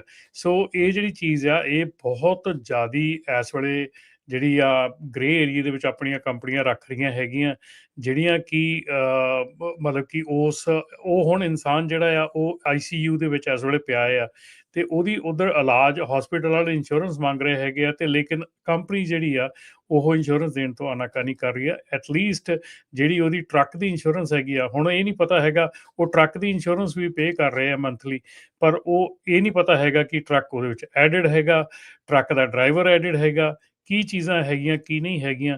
ਸੋ ਇਹ ਬੜਾ ਅਸੀਂ ਮਤਲਬ ਕਿ ਇਹੋ ਜਿਹੀਆਂ ਕਾਲ ਜਿਹੜੀਆਂ ਰਾਜਕਿਰਨ ਜਦੋਂ ਆਉਂਦੀਆਂ ਨਾ ਤੇ ਉਦੋਂ ਹੈਰਾਨੀ ਹੁੰਦੀ ਆ ਕਿ ਕੰਪਨੀਆਂ ਕਿਸ ਤਰ੍ਹਾਂ ਇੱਦਾਂ ਦੀ ਵੱਡੀ ਲਾਇਬਿਲਿਟੀ ਲੈ ਕੇ ਆਪਰੇਟ ਕਰ ਰਹੀਆਂ ਹੈਗੀਆਂ। ਜੇ ਕੋਈ ਵੀ ਤੁਹਾਡਾ ਟਰੱਕ ਜਿਹੜਾ ਆ ਤੁਸੀਂ ਕਿਸੇ ਦੀ ਅਥਾਰਟੀ ਦੇ ਥੱਲੇ ਰਨ ਕਰਦੇ ਆ, ਦੈਟ ਮੀਨਸ ਕਿ that person is responsible for everything, ਠੀਕ ਹੈ ਨਾ। Simple is that. ਖਾਸ ਕਰਕੇ ਕੈਲੀਫੋਰਨੀਆ ਦੇ ਵਿੱਚ ਇਹ ਲਾਅ ਜਿਹੜਾ ਇੱਡਾ ਸਖਤ ਆ, ਤੁਸੀਂ ਕਿਸੇ ਵੀ ਸਟੇਟ ਚੋਂ ਇੱਥੇ ਆ ਰਹੇ ਆ, ਠੀਕ ਹੈ ਨਾ, ਤੁਸੀਂ ਤੁਹਾਡੀ ਕੰਪਨੀ ਕਿਸੇ ਵੀ ਸਟੇਟ ਦੀ ਬੇਸਡ ਹੋ ਸਕਦੀ ਹੈ, ਪਰ ਜੇ ਤੁਹਾਡਾ EMPLOYEE ਕੈਲੀਫੋਰਨੀਆ ਦਾ ਆ, ਔਰ ਕੈਲੀਫੋਰਨੀਆ 'ਚ ਆ ਜਾ ਰਿਹਾ ਆ, ਤੁਹਾਨੂੰ ਕੈਲੀਫੋਰਨੀਆ ਦੇ ਲਾ ਦੇ ਨਾਲ ਅਬਾਈਡ ਹੋਣਾ ਹੀ ਪੈਣਾ ਆ, ਤੁਹਾਨੂੰ ਅਬਾਈਡ ਬਾਈ ਕਰਨਾ ਹੀ ਪੈਣਾ ਆ। ਯੂ ਕੈਨ ਨਾਟ ਗੈਟ ਅਵੇ ਫਰਮ ਇਟ। ਮੈਂ ਤਾਂ ਇਹ ਕਹਿੰਦਾ ਇਨਸਾਨੀਅਤ ਦੇ ਤੌਰ ਤੇ ਜਦੋਂ ਯਾਰ ਤੁਸੀਂ ਕਿਸੇ ਨੂੰ ਤੁਸੀਂ ਦੇਖੋ ਰਾਜਗਨ, ਜਦੋਂ ਤੁਸੀਂ ਆਪਣਾ ਨਾਂ ਉਹਦੇ ਟਰੱਕ ਤੇ ਲਾਤਾ, ਸਾਰਾ ਕੁਝ ਉਹਦੇ ਨਾਂ ਲਾਤਾ ਹੈ ਨਾ, ਤੇ ਫਿਰ ਤੁਸੀਂ ਬਾਅਦ ਦੇ ਵਿੱਚ ਉਹਨੂੰ ਕਹੋ ਜੀ ਤੁਸੀਂ ਹੁਣ ਇਸ ਵੇਲੇ ਕਵਰੇਜ ਨਹੀਂ, ਕਿਉਂਕਿ ਫਿਰ ਲੋਕੀ ਆਪਣੇ ਕਾਰਨਰਸ ਕੱਟ ਕਰ ਜਾਂਦੇ ਆ ਕਿ ਕੋਈ ਇੰਸ਼ੋਰੈਂਸ ਨਾਂ ਨਹੀਂ ਪਾਉਂਦਾ, ਕੋਈ ਉਹਨਾਂ ਦੇ ਕੁਛ ਨਹੀਂ ਕਰਦਾ। ਇਹ ਚੀਜ਼ਾਂ ਜਿਹੜੀਆਂ ਹੈਗੀਆਂ ਇਹ ਬੜੀਆਂ ਇੰਪੋਰਟੈਂਟ ਹੈਗੀਆਂ। ਔਰ ਕਿਉਂ ਪਤਾ ਨਹੀਂ ਸਾਡੀਆਂ ਕੰਪਨੀਆਂ ਵਾਲੇ ਕਿਉਂ ਸਾਡੇ ਬੰਦਿਆਂ ਨਾਲ ਹੀ ਇਦਾਂ ਦਾ ਕੰਮ ਕਰਦੇ ਯਾਰ। ਜੀ ਜਿੰਦਰ। ਹਾਂਜੀ ਭਾਜੀ, 2 ਕੁਐਸਚਨ ਆ। ਇੱਕ ਤਾਂ ਅਪਡੇਟ ਜਿਹੜਾ ਕਰਨਾ FMCSA ਦੇ, ਜਿੱਦਾਂ ਮੈਂ ਕੰਪਨੀ ਵੋਲੰਟਰੀ ਸਸਪੈਂਡ ਕਰਾਈ ਸੀਗੀ ਕਿਉਂਕਿ ਮੈਂ ਟਰੱਕ ਹੈ ਨਹੀਂ ਸੀਗਾ, ਤੇ ਮੈਂ ਉਹਨਾਂ ਨੂੰ ਕਿਹਾ ਫਾਰਮ ਭਰ ਕੇ ਘੱਲਿਆ ਤੇ ਮੇਰਾ DOT ਨੰਬਰ ਸਸਪੈਂਡ ਕਰਾਇਆ ਵੋਲੰਟਰੀ, ਤੇ ਮੈਨੂੰ ਵੀ ਇਹ ਅਪਡੇਟ ਕਰਨਾ ਪਊਗਾ? ਨਹੀਂ ਭਾਜੀ, ਜੇ ਤੁਸੀਂ ਕੰਪਨੀ ਆਪਰੇਟ ਨਹੀਂ ਕਰਨੀ ਹੈਗੀ ਨੀਅਰ ਫਿਊਚਰ ਦੇ ਵਿੱਚ ਤਾਂ ਵੇਟ ਕਰ ਸਕਦੇ ਹੈਗੇ ਆ, ਫਿਰ ਤਾਂ ਕੋਈ ਲੋੜ ਨਹੀਂ ਹੈਗੀ। ਜੇ ਉਹਨੂੰ ਤੁਸੀਂ ਟਰਮੀਨੇਟ ਕਰਾਇਆ ਹੈਗਾ ਜਾਂ ਵੋਲੰਟਰੀ ਉਹਨੂੰ ਬੰਦ ਕੀਤਾ ਹੈਗਾ, ਫਿਰ ਤਾਂ ਲੋੜ ਨਹੀਂ ਹੈਗੀ। ਤੇ ਦੂਜਾ ਕੁਐਸਚਨ ਭਾਜੀ, ਜਿੱਦਾਂ ਹੁਣ ਡਰਾਈਵਰਲੈਸ ਟਰੱਕ ਆ ਰਹੇ ਆ ਤੇ ਟਰੱਕ ਲੈਣ 'ਚ ਫਾਇਦਾ ਹੈਗਾ ਕਿ ਤੁਹਾਡਾ ਕੀ ਓਪੀਨੀਅਨ ਹੈ? ਦੇਖੋ ਇਹ ਮੁੱਦਾ ਜਿਹੜਾ ਇਹ ਮੈਂ ਹੁਣੇ ਚੱਕਣ ਹੀ ਵਾਲਾ ਸੀਗਾ, ਕਿਉਂਕਿ ਇਹ ਕਾਫੀ ਮਗਿਆ ਹੋਇਆ ਮੁੱਦਾ ਹੈਗਾ। ਪਿਛਲੇ ਅਰੋਰਾ ਵਾਲਿਆਂ ਦਾ ਰੌਲਾ ਪਿਆ ਹੈ ਓਕਲਾਹੋਮਾ ਡੈਲਸ ਦੇ ਵਿੱਚ। ਕੰਪਨੀ ਹੈਗੀ ਆ ਹਰਸ਼ਬਾਗ ਜਿਹੜੀ ਕੰਪਨੀ ਆ ਉਹ ਇਨਵੈਸਟਰਸ ਨੂੰ ਸੈਲ ਹੋ ਗਈ ਸੀ। ਇਨਵੈਸਟਰ ਨੂੰ ਸੈਲ ਹੋਣ ਤੋਂ ਬਾਅਦ ਇਨਵੈਸਟਰਸ ਦੀ ਜਿਹੜੀ ਆ ਜਿਹਨੇ ਇਨਵੈਸਟਰਸ ਨੇ ਉਹ ਬਾਈ ਕੀਤੀ ਆ, ਉਹਨਾਂ ਨੇ ਅਰੋਰਾ ਦੇ ਕੋਲੋਂ 500 ਟਰੱਕ ਆਰਡਰ ਕੀਤੇ ਹੈਗੇ ਆ। ਤੇ ਕੱਲ ਦੀ ਗੱਲ ਹੈਗੀ ਆ, ਅਰੋਰਾ ਤੇ ਮੈਕਲੇਨ ਜਿਹੜੀ ਬਰਕਸ਼ਾਇਰ ਹਾਲਫਵੇਅਰ ਦੀ ਕੰਪਨੀ ਹੈਗੀ ਆ, ਮੈਕਲੇਨ ਨੇ ਵੀ ਜਿਹੜਾ ਆ ਉਹ ਡੈਲਸ ਤੋਂ ਓਕਲਾਹੋਮਾ ਦਾ ਰਾਊਟ ਜਿਹੜਾ ਆ ਉਹ ਕੰਪਲੀਟ ਕੀਤਾ ਹੈਗਾ ਉਹਦੇ ਨਾਲ। ਸੋ ਬਿਲਕੁਲ ਇਹ ਜਿਹੜੀ ਚੀਜ਼ ਹੈਗੀ ਆ ਇਸ ਵੇਲੇ ਇੰਟਰਸਟਿੰਗ ਬਣਦੀ ਜਾ ਰਹੀ ਆ ਕਿ ਆਉਣ ਵਾਲੇ ਸਮੇਂ ਦੇ ਵਿੱਚ ਇਹ ਚੀਜ਼ਾਂ ਜਿਹੜੀਆਂ ਆ ਇਹ ਇਫੈਕਟ ਕਰਨਗੀਆਂ ਬਹੁਤ ਜ਼ਿਆਦੀਆਂ। ਔਰ ਖਾਸ ਕਰਕੇ ਰਾਜਕਰਨ ਜਿਹੜੀ ਆਪਾਂ ਗੱਲ ਕਰਦੇ ਸੀਗੇ, ਜਿੱਦਾਂ ਕਿ ਸ਼ਾਨ ਡਫੀ ਹੁਣਾਂ ਨੇ ਹੁਣੇ ਕਿਹਾ ਹੈਗਾ ਕਿ ਆਲਮੋਸਟ 28,000 ਦੇ ਕਰੀਬ ਨਾਨ ਡੋਮਿਸਾਈਲ ਲਾਇਸੈਂਸ ਜਿਹੜਾ ਉਹਨਾਂ ਨੇ ਐਲੀਮੀਨੇਟ ਕੀਤਾ ਆ ਪਿਛਲੇ 7-8 ਮਹੀਨਿਆਂ ਦੇ ਵਿੱਚ। ਪਰ ਦੇਖਣ ਵਾਲੀ ਗੱਲ ਇਹ ਆ ਵੀ ਜਿਹੜੀ ਸਟੇ ਲਾਉਣ ਤੋਂ ਨਾ ਕਰਤੀ ਆ, ਸੋ ਉਹ ਚੱਲਦਾ ਹੀ ਰਹਿਣਾ ਆ, ਉਹ ਜਿਹੜਾ ਰੂਲ ਆ ਉਹ ਚੱਲਦਾ ਹੀ ਰਹਿਣਾ ਹੈ। ਉਹ ਰੂਲ ਜਿਹੜਾ ਉਹ ਲਾਗੂ ਰਹੂਗਾ। ਉਹਨਾਂ ਨੇ ਜਿਹੜੀ ਅਪੀਲ ਕੋਰਟ ਨੇ ਉਹਨਾਂ ਨੇ ਉਹ ਵੀ ਜਿਹੜੀ ਆ ਉਹਨਾਂ ਦੀ ਅਪੀਲ ਆ ਉਹ ਖਾਰਿਜ ਕਰਤੀ ਹੈ, ਮਨਾ ਕਰਤੀ, ਉਹਨਾਂ ਨੇ ਰੋਕ ਨਹੀਂ ਲਾਈ। ਤੇ ਦੂਸਰੀ ਗੱਲ ਇਹ ਜਿਹੜਾ ਡਰਾਈਵਰ ਟਰੱਕ ਹੈ ਨਾ, ਦੇਖੋ ਇਹ ਬਹੁਤ ਕੁਛ ਇਹਨਾਂ ਚੀਜ਼ਾਂ ਕਰਕੇ ਹੀ ਹੋ ਰਹੀ ਹੈਗੀ ਆ, ਬਹੁਤ ਕੁਛ ਜਿਹੜੇ ਚੀਜ਼ਾਂ ਇਸੇ ਕਰਕੇ ਚੱਲ ਰਹੀਆਂ ਹੈਗੀਆਂ। ਸੋ ਮੇਰੇ ਖਿਆਲ ਦੇ ਵਿੱਚ ਜਿਹੜਾ ਆਪਾਂ ਸੋਚ ਰਹੇ ਸੀਗੇ ਕਿ ਜਿਹੜਾ ਡਰਾਈਵਰਲੈਸ ਟਰੱਕ ਆ ਇਹ ਜੇ ਕਾਫੀ ਦੂਰ ਹੈਗਾ, ਪਰ ਜਿੱਦਾਂ ਦੇ ਹੁਣ ਹਾਲਾਤ ਬਣ ਰਹੇ ਆ, ਜਿੱਦਾਂ ਦੀਆਂ ਹੁਣ ਸਰਕਮਸਟੈਂਸਸ ਬਣ ਰਹੇ ਹੈਗੇ ਆ, ਆਈ ਥਿੰਕ ਕਿ ਇਹਦੇ ਵਿੱਚ ਇਹ ਚੀਜ਼ਾਂ ਜਿਹੜੀਆਂ ਆ ਇਹ ਕਾਫੀ ਇੰਪੋਰਟੈਂਟ ਹੁੰਦੀਆਂ ਜਾ ਰਹੀਆਂ ਕਿ ਜਿਹੜੇ ਮੈਥ ਵਰਕ ਕਰ ਰਿਹਾ। ਮੈਂ ਇਹਦੇ ਵਿੱਚ ਨਾ ਜਿੰਦਰ ਜੀ ਦੇਖੋ ਇੱਕ ਚੀਜ਼ ਆ, 100% ਤਾਂ ਡਰਾਈਵਰਲੈਸ ਟਰੱਕ ਨਹੀਂ ਹੋਣੇ, ਤੇ ਇਹ ਤੇ ਕਿਤੇ ਨਾ ਕਿਤੇ ਜਿਹੜਾ ਲਾਸਟ ਮਾਈਲ ਆ ਜਾਂ ਹੋਰ ਬਹੁਤ ਸਾਰੇ ਰਾਊਟਸ ਆ ਜਿੱਤੇ ਅਜੇ ਕਾਮਯਾਬ ਨਹੀਂ ਹੋਣਗੇ, ਉੱਥੇ ਤਾਂ ਜਿਹੜਾ ਦੇਖੋ ਦੂਜੇ ਚੱਲਦੇ ਰਹਿਣੇ ਆ। ਸੋ ਉਸ ਹਿਸਾਬ ਦੇ ਨਾਲ ਤੁਸੀਂ ਦੇਖੋ ਵੀ ਤੁਸੀਂ ਕਿਹੜੀ ਲੇਨ ਤੇ ਚਲਾਉਣਾ, ਕਿੱਦਾਂ ਕਿਵੇਂ ਆ, ਕੀ ਸਿਚੁਏਸ਼ਨ ਜਿਹੜੀ ਉਹ ਆ ਰਹੀ ਆ, ਉਹ ਤੁਹਾਡਾ ਆਪਣਾ ਜਿਹੜਾ ਫੈਸਲਾ ਹੈ। But yes they are here to stay. AI autonomous ਇਹ ਆਉਣੀ ਹੈ। ਹਾਂਜੀ ਜੀ, ਥੈਂਕ ਯੂ ਜੀ। ਇਹਦੇ ਵਿੱਚ ਰਮਨ ਜੀ, ਹਰਜੋਤ ਜੀ, ਮੈਂ ਐਡ ਕਰਦਾ ਜਾਵਾਂ 500 ਮਿਲੀਅਨ ਡਰਾਈਵਰਲੈਸ ਮਾਈਲਸ ਕਹਿੰਦੇ ਵੀ ਇਹਨਾਂ ਨੇ ਚਲਾਏ ਆ, ਜਿਹੜੇ ਅਰੋਰਾ ਦੇ ਜਿਹੜੇ ਉਦਾਂ ਡਰਾਈਵਰ ਇਕਵਿਪਡ ਨੇ, ਪਰ ਉਹ ਉਸ ਤਰੀਕੇ ਦੇ ਨਾਲ ਆਟੋਨੋਮਸਲੀ ਜਿਹੜਾ ਉਹ ਚੱਲਦੇ ਆ। ਇਕਨੋਮਿਕਸ ਸੀਗੀ ਜਿਹੜੀ ਇਹਨਾਂ ਨੂੰ ਪਿੱਛੇ ਰੱਖ ਰਹੀ ਸੀਗੀ ਵੀ ਹਾਂ ਵੀ ਚਲੋ ਛੱਡੋ ਪਰਾਂ, ਵੀ ਅਜੇ ਪਤਾ ਨਹੀਂ ਕੀ ਆ। ਐਕਸੀਐਸ ਦੀ ਜਿਹੜੀ ਨਵੀਂ ਰਿਪੋਰਟ ਆ ਉਹ ਮੈਂ ਤੁਹਾਡੇ ਨਾਲ ਸ਼ੇਅਰ ਕਰਦਾ ਰਮਨ ਜੀ। $2.26 ਪਰ ਮਾਈਲ ਲੱਗਦੇ ਆ ਜਦੋਂ ਇੱਕ ਇਨਸਾਨ, ਜਦੋਂ ਹਿਊਮਨ ਡਰਾਈਵ ਕਰਦਾ ਹੈ ਟਰੱਕ ਨੂੰ। ਤੇ ਹੁਣ ਜਿਹੜਾ ਉਹ ਇਹ ਇਕਨੋਮੀ ਦੱਸਦੀ ਆ, ਇਹ ਗੋਲਡਮੈਨ ਸੈਕਸ ਦੀ ਰਿਸਰਚ ਆ, ਉਹ ਦੱਸਦੀ ਆ ਕਹਿੰਦੇ ਵੀ ਜਿਹੜੇ ਬੌਟ ਆਟੋ ਦੇ ਡਰਾਈਵਰਲੈਸ, ਮੈਂ ਵਾਇਰਲੈਸ ਕਹਿਣ ਲੱਗਾ ਸੀ, ਡਰਾਈਵਰਲੈਸ ਜਿਹੜੇ ਟਰੱਕ ਨੇ, ਉਹਨਾਂ ਨੇ ਹਿਊਸਟਨ ਡੈਲਸ ਦਾ ਟ੍ਰਿਪ $1.90 ਦੇ ਵਿੱਚ ਕੀਤਾ। ਕਿਤੇ $2.26, ਕਿਤੇ $1.90, ਤੇ ਰੈਵਨਿਊ ਉਹਨਾਂ ਨੇ ਕਲੈਕਟ ਕੀਤਾ $2.70 ਦਾ। ਆਲਮੋਸਟ ਡਾਲਰ ਪਰ ਮਾਈਲ ਦੇ ਉੱਤੇ ਉਹਨਾਂ ਨੇ ਕਮਾਈ ਕੀਤੀ ਹੈ ਕੰਪਨੀ ਨੇ। ਜਸਟ ਇਮੈਜਿਨ, ਇਹ ਆ math. This is how the math works, this is how business ਵਾਲੇ ਜਿਹੜੇ ਉਹ ਕਿੱਦਾਂ ਕਰਦੇ ਆ। ਆਪਣੇ ਵਾਲੇ ਲੱਗਣ ਜਿਹੜਾ $2.70 ਹੁੰਦੇ ਆ, ਤੇ ਲੋਡ ਚੱਕਦੇ $2.20 ਵਾਲਾ, ਤੇ ਫਿਰ ਕਹਿੰਦੇ ਯਾਰ ਘਾਟਾ ਪਤਾ ਨਹੀਂ ਕਿਉਂ ਪਈ ਜਾਂਦਾ ਆ। ਸੋ ਇਹਨਾਂ ਨੇ ਹੁਣ ਇੱਥੇ ਜਿਹੜੀ ਇਹ ਜਿਹੜੀ ਗੋਲਡਮੈਨ ਸੈਕਸ ਦੀ ਰਿਸਰਚ ਦੀ ਰਿਪੋਰਟ ਤੁਹਾਡੇ ਨਾਲ ਮੈਂ ਆਟੋਨਮਸ ਟਰੱਕਸ ਨੂੰ ਲੈ ਕੇ ਜਿਹੜਾ ਉਹ ਸ਼ੇਅਰ ਕਰ ਰਿਹਾ ਆ ਵੀ autonomous trucks are going to become cheaper per mile than human driven trucks. So ਉਹਦੇ ਨਾਲ ਤੁਸੀਂ ਦੇਖਿਓ ਵੀ ਇੰਡਸਟਰੀ ਦੇ ਵਿੱਚ ਬਹੁਤ ਤੇਜ਼ੀ ਦੇ ਨਾਲ ਜਿਹੜੀ ਚੇਂਜਿਸ ਆ ਉਹ ਦੇਖਣ ਨੂੰ ਮਿਲਣਗੀਆਂ। ਕਹਿੰਦੇ ਵੀ ਜਿਹੜਾ ਟਰੈਕਟਰ ਟ੍ਰੇਲਰ ਆ ਨਾ ਉਹਦੀ ਕਾਸਟ $2 ਲੱਖ ਦੇ ਕਰੀਬ ਆ। ਰੈਗੂਲਰ ਕਲਾਸ 8 ਜਿਹੜਾ ਸੈਮੀ ਟਰੱਕ ਆ, ਆਟੋਨੋਮਸ ਟੈਕਨੋਲੋਜੀ ਦੇ ਜਿਹੜੇ ਕੰਪਿਊਟਰ ਸੈਂਸਰ ਸੌਫਟਵੇਅਰ ਉਹ 1,25,000 ਤੋਂ 1.5 ਲੱਖ ਤਾਈਂ ਆ। ਪਰ 2035 ਤਾਈਂ, ਅੱਜ 2026 ਆ, 9 ਸਾਲਾਂ 'ਚ ਇਹ ਜਿਹੜੀ ਕੀਮਤ ਆ 1,25 ਤੋਂ 1,50,000 ਤੋਂ ਘਟ ਕੇ 35,000 ਤੋਂ 40,000 ਰਹਿ ਜਾਣੀ ਆ। ਸੋ ਉਸ ਟਾਈਮ ਦੇ ਉੱਤੇ ਫਿਰ ਕਾਫੀ ਜਿਹੜੇ ਆ ਮੈਨੂੰ ਲੱਗਦਾ ਅਫੋਰਡੇਬਲ ਹੋਣੇ ਸੋ ਇਹ ਨਾ ਸੋਚੋ ਵੀ ਅਸੀਂ ਤੁਹਾਨੂੰ ਡਰਾ ਰਹੇ ਹਾਂ ਵੀ ਹੁਣ ਪਤਾ ਨਹੀਂ ਹਿਊਮਨ ਬਾਹਰ ਹੋ ਜਾਣੇ, ਨਹੀਂ, ਇਹ ਸ਼ਿਫਟ ਆ ਰਿਹਾ, ਟ੍ਰਾਂਜੀਸ਼ਨ ਆ ਰਹੀ ਆ। ਤੁਹਾਨੂੰ ਉਹ ਰਿਪੋਰਟ ਦੱਸ ਰਹੇ ਆ ਵੀ ਇਹ ਮੈਥ ਕਿਸ ਤਰੀਕੇ ਦੇ ਨਾਲ ਉਹਨਾਂ ਦਾ ਵਰਕਆਊਟ ਹੋਣਾ ਸ਼ੁਰੂ ਹੋ ਰਿਹਾ ਆ। So you have to be very aware ਵੀ ਕੀ ਜਿਹੜੀ ਸਿਚੁਏਸ਼ਨ ਆ ਉਹ ਇੱਥੇ ਇਸ ਟਾਈਮ ਬਣ ਚੁੱਕੀ ਹੈਗੀ ਆ। ਜੇ ਬਿਲੀਅਨਸ ਆਫ ਡਾਲਰ ਨਾਲ ਦੱਸਿਆ ਜਾਵੇ, ਕਹਿੰਦੇ ਵੀ 2035 ਚ ਗਲੋਬਲ ਮਾਰਕੀਟ ਜਿਹੜੀ ਆਟੋਨੋਮਸ ਟਰੱਕਿੰਗ ਦੀ ਆ, ਸੈਲਫ ਡਰਾਈਵਿੰਗ ਕੈਬਸ ਦੀ, $560 ਬਿਲੀਅਨ ਵਰਸਸ $415 ਬਿਲੀਅਨ ਹੋਊਗੀ। ਇਹ ਗੋਲਡਮੈਨ ਪ੍ਰੈਡਿਕਟ ਕਰ ਰਿਹਾ, ਗੋਲਡਮੈਨ ਸੈਕਸ ਵਾਲੇ। ਜੀ ਤੇ ਰਮਨ ਜੀ, ਇਸ ਦੇ ਉੱਤੇ ਜੇ ਤੁਸੀਂ ਕੁਝ ਕਹਿਣਾ ਤਾਂ ਫਿਰ ਆਪਾਂ ਨਹੀਂ ਤਾਂ ਅਗਲੇ ਕਾਲਰ ਵੱਲ ਵੱਧਦੇ ਆ। ਤੇ ਨਿਰਮਲ ਮਾਨ ਜੀ ਵੀ ਇੰਤਜ਼ਾਰ ਕਰ ਰਹੇ ਆਪਣਾ। ਨਹੀਂ, ਬਿਲਕੁਲ ਜੀ, ਨਿਰਮਲ ਮਾਲ ਜੀ ਨੂੰ ਲਓ ਜੀ। ਆਪਾਂ ਇਹ ਕੀ ਕਹਿੰਦੇ ਹੁੰਦੇ ਆ, ਹੁਣ ਡਰਾਈਵਰਲੈਸ ਟਰੱਕ ਦੀ ਕਹਾਣੀ ਜਿਹੜੀ ਆ ਉਹ ਅਜੇ ਲੰਮੀ ਚੱਲਣੀ ਆ। ਠੀਕ ਸੋ ਆ। ਆਈ ਥਿੰਕ ਕਿ ਉਦਾਂ ਇਹਦੇ ਵਿੱਚ ਇੱਕ ਟਿੱਪਣੀ ਇਹ ਜਾਂਦੇ ਮੈਂ ਇਹ ਕਰੂੰਗਾ ਵੀ ਟੈਸਲਾ ਨੂੰ ਵੀ ਇਦਾਂ ਹੀ ਆਰਡਰ ਮਿਲਦੇ ਸੀਗੇ ਸ਼ੁਰੂਆਤ 'ਚ, ਬਾਅਦ 'ਚ ਉਹ ਡਿਲੀਵਰ ਪਤਾ ਨਹੀਂ ਉਹ ਕਰ ਨਹੀਂ ਸਕੇ, ਤੇ ਉਹ ਹੁਣ ਸਮਾਂ ਜਿਹੜਾ ਉਹ ਦੱਸੂਗਾ। But things are moving differently, ਹੁਣ ਪਹਿਲਾਂ ਦੇ ਨਾਲੋਂ ਫਰਕ ਆ। ਹਾਂਜੀ ਨਿਰਮਲ ਮਾਨ ਜੀ, ਜੀ ਆਇਆਂ ਨੂੰ ਸਵਾਗਤ ਹੈ। ਸਤਿ ਸ਼੍ਰੀ ਅਕਾਲ ਜੀ। ਸਤਿ ਸ਼੍ਰੀ ਅਕਾਲ ਰਾਜਕਰਨ, ਸਤਿ ਸ਼੍ਰੀ ਅਕਾਲ ਹਰਜੋਤ ਭਾਜੀ, ਸਤਿ ਸ਼੍ਰੀ ਅਕਾਲ ਰਮਨ ਭਾਜੀ, ਸਾਰਿਆਂ ਨੂੰ ਵਿਕਲ ਚੰਗਾ ਜੀ। ਸਤਿ ਸ਼੍ਰੀ ਅਕਾਲ ਜੀ, ਸਤਿ ਸ਼੍ਰੀ ਅਕਾਲ ਜੀ। ਸੋ ਨਿਰਮਲ ਮਾਨ ਜੀ, ਹੁਣ ਜਿੱਦਾਂ ਆਪਾਂ ਸਿਚੁਏਸ਼ਨ ਜਿਹੜੀ ਉਹ ਦੇਖ ਰਹੇ, ਜਿੱਦਾਂ ਆਪਣੇ ਪਹਿਲੇ ਕਾਲਰ ਵੀ ਸ਼ਾਇਦ ਉਹਨਾਂ ਦੀ ਕਾਲ ਤੁਸੀਂ ਸੁਣੀ ਵੀ ਉਹ ਇਸ ਟਾਈਮ ਸ਼ਸ਼ੋਪੰਚ ਨੇ ਵੀ ਅਸੀਂ ਕਰੀਏ ਕੰਮ ਨਾ ਕਰੀਏ ਕਿਵੇਂ ਆ, ਪਰ ਸਿਚੁਏਸ਼ਨ ਸਾਰਿਆਂ ਦੇ ਲਈ, ਕਿਉਂਕਿ ਜਿਹੜਾ ਡੈਟ ਖਲੋਤਾ ਉਹ ਤਾਂ ਖਲੋਤਾ ਹੀ ਆ, ਉਹ ਉਸ ਤਰੀਕੇ ਦੇ ਨਾਲ ਹੀ ਆ, ਉਹ ਆਪਣੇ ਆਪ ਤਾਂ ਜਿਹੜਾ ਉਹ ਜਾਣਾ ਨਹੀਂ।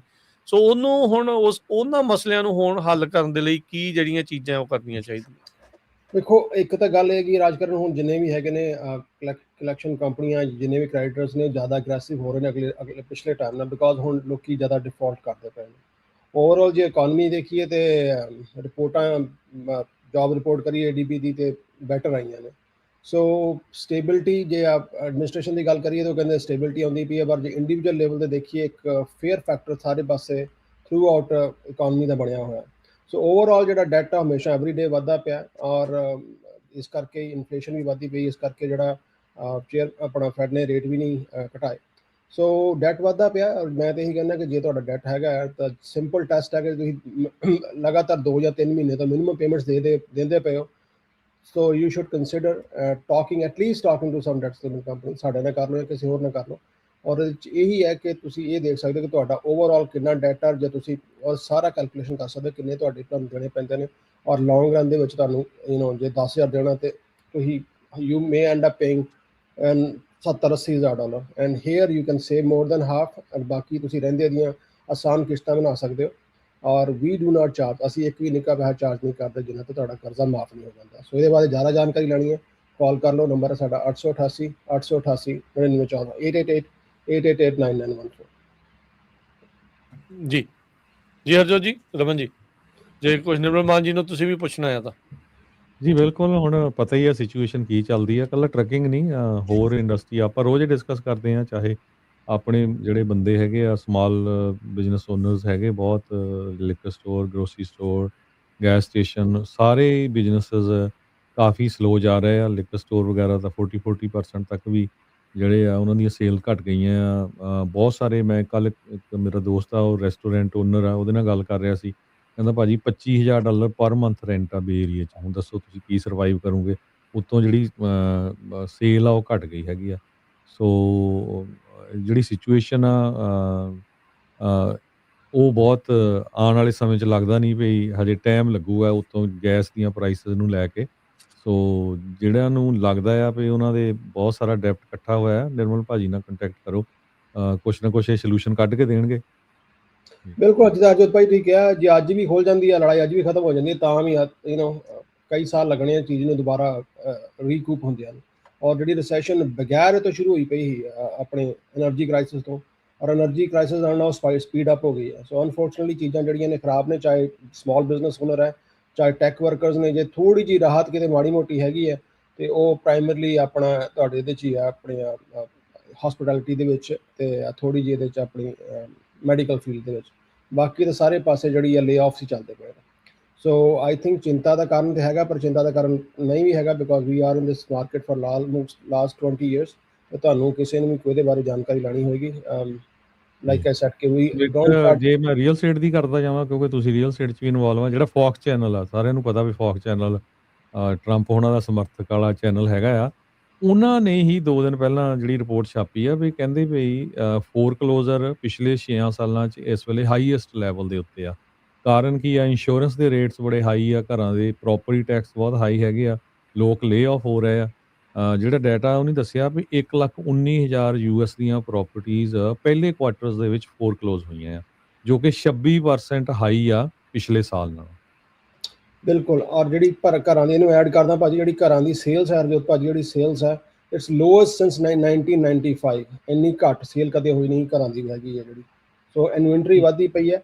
ਆਈ ਮੀਨ ਜਨਰਲੀ ਰੀਜ਼ਨ ਇੱਕ ਘਰ ਨਹੀਂ ਪ੍ਰਾਈਸ ਨਹੀਂ ਘਟਦੀ ਪਈ। ਅੱਗੇ ਵੀ ਆਪਾਂ ਕਈ ਵਾਰ ਗੱਲ ਕੀਤੀ ਹੈ ਕਿ ਜਿਹੜੇ ਲੋਕੀ ਇਸ ਟਾਈਮ 2-3% ਜਿਨ੍ਹਾਂ ਦਾ ਰੇਟ ਲੌਕ ਹੈਗਾ, they are not going to sell it, because ਉਹ ਉਸ ਰੇਟ ਦੇ ਉੱਤੇ ਉਹਨਾਂ ਨੂੰ ਉਹ ਸਟਕ ਹੈਗੇ ਨੇ। ਪਰ ਦੈਟਸ ਰੀਜ਼ਨ ਕਿ ਜਿਹੜੀ ਇਨਵੈਂਟਰੀ ਹੈ ਸਿਰਫ ਮੋਸਟਲੀ ਬਿਲਡਰਾਂ ਉੱਤੇ ਡਿਪੈਂਡ ਕਰਦੀ ਹੈ, ਪਰ ਬਿਲਡਰਾਂ ਨੂੰ ਜੇ ਪਾ ਲਈਏ ਤੇ ਘਰਾਂ ਦੀ ਸੇਲ ਵੀ ਜਿਹੜੀ ਆ ਡਰਾਸਟਿਕਲੀ ਘਟੀ ਹੋਈ ਜੀ।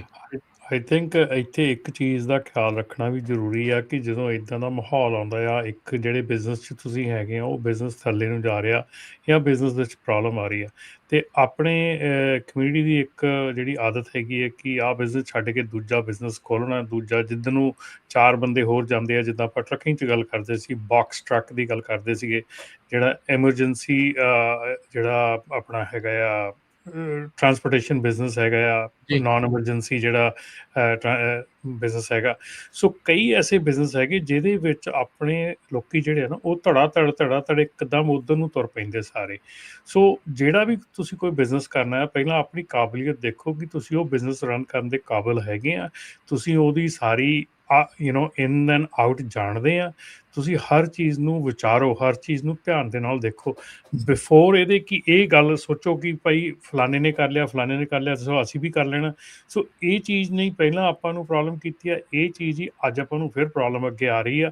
ਔਰ ਕਈ ਐਸੇ ਬਿਜ਼ਨਸ ਹੈ ਜਿਹੜੇ ਥੋੜ੍ਹੇ ਜਿਹੇ ਉੱਭਰ ਕੇ ਸਾਹਮਣੇ ਆਏ ਹੈਗੇ ਆ, ਲੇਕਿਨ ਉਹਦੇ ਵਿੱਚ ਜਿਹੜੀ ਦੌੜ ਲੱਗ ਗਈ ਇਸ ਵੇਲੇ ਲੋਕਾਂ ਨੇ ਬਣਨ ਦੀ, ਉਹ ਜਿਹੜਾ ਆ ਉਹ ਤਰੀਕਾ ਜਿਹੜਾ ਇਹ ਗਲਤ ਹੈਗਾ। ਤੁਸੀਂ ਪਲੀਜ਼ ਜੇ ਕੋਈ ਵੀ ਬਿਜ਼ਨਸ ਲੈਣਾ ਹੈਗਾ, ਕੋਈ ਵੀ ਬਿਜ਼ਨਸ ਸ਼ੁਰੂ ਕਰਨਾ ਹੈਗਾ, ਇਹ ਜਿਹੜੇ ਵੀ ਕੰਮ ਦੇ ਵਿੱਚ ਤੁਸੀਂ ਹੈਗੇ ਅੱਜ ਇੱਥੋਂ ਨਿਕਲ ਕੇ ਕੋਈ ਬਿਜ਼ਨਸ ਸ਼ੁਰੂ ਕਰਨਾ, ਤੇ ਡੈਫੀਨੇਟਲੀ ਧਿਆਨ ਦਿਓ, ਪਹਿਲਾਂ ਉਸ ਬਿਜ਼ਨਸ ਬਾਰੇ ਸਾਰਾ ਕੁਝ ਜਾਣੋ, ਸਮਝੋ, ਫਿਰ ਜਾ ਕੇ ਤੁਸੀਂ ਉਸ ਬਿਜ਼ਨਸ ਨੂੰ ਖੋਲ੍ਹਣ ਦੀ ਗੱਲ ਕਰ ਸਕਦੇ ਹੋ। ਜੀ ਜੀ ਬਿਲਕੁਲ।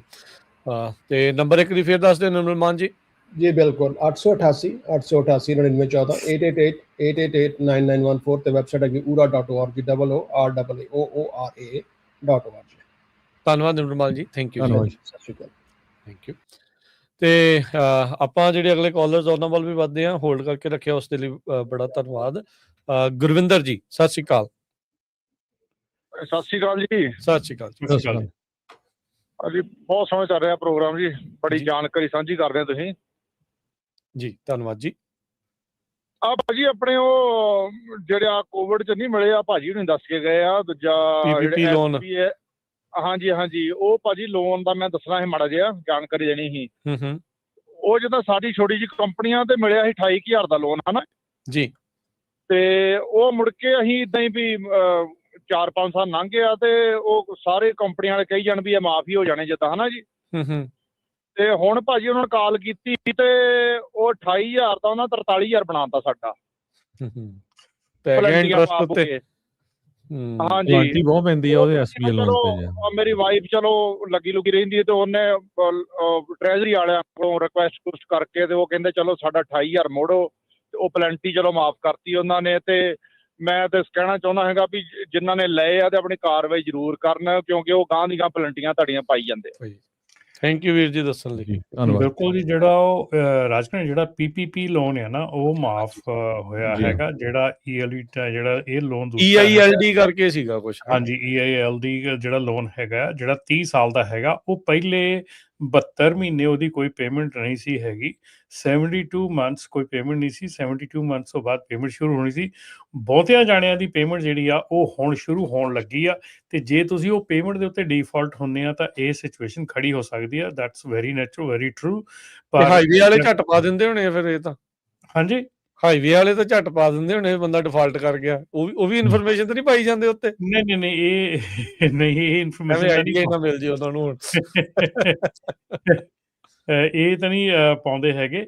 ਪਰ ਇਹ ਆ ਕਿ ਸਿਚੁਏਸ਼ਨ ਜਿਹੜੀ ਆ ਉਹ SBI ਲੋਨ ਦੀ ਬਹੁਤ ਜ਼ਿਆਦਾ ਖਰਾਬ ਹੋ ਜਾਂਦੀ। ਜਿੱਦਾਂ ਕਿ ਅੱਗੇ ਨਿਰਮਲ ਹੋਣੀ ਵੀ ਦੱਸਦੇ ਹੁੰਦੇ ਆ ਕਿ ਜਿਹੜਾ SBI ਲੋਨ ਹੈਗਾ ਇਹ ਕਿਸੇ ਵੀ ਬੈਂਕਰਪਸੀ 'ਚ ਮਾਫ ਨਹੀਂ ਹੁੰਦਾ, ਇਹ ਤੁਹਾਨੂੰ ਦੇਣਾ ਹੀ ਪੈਣਾ ਆ।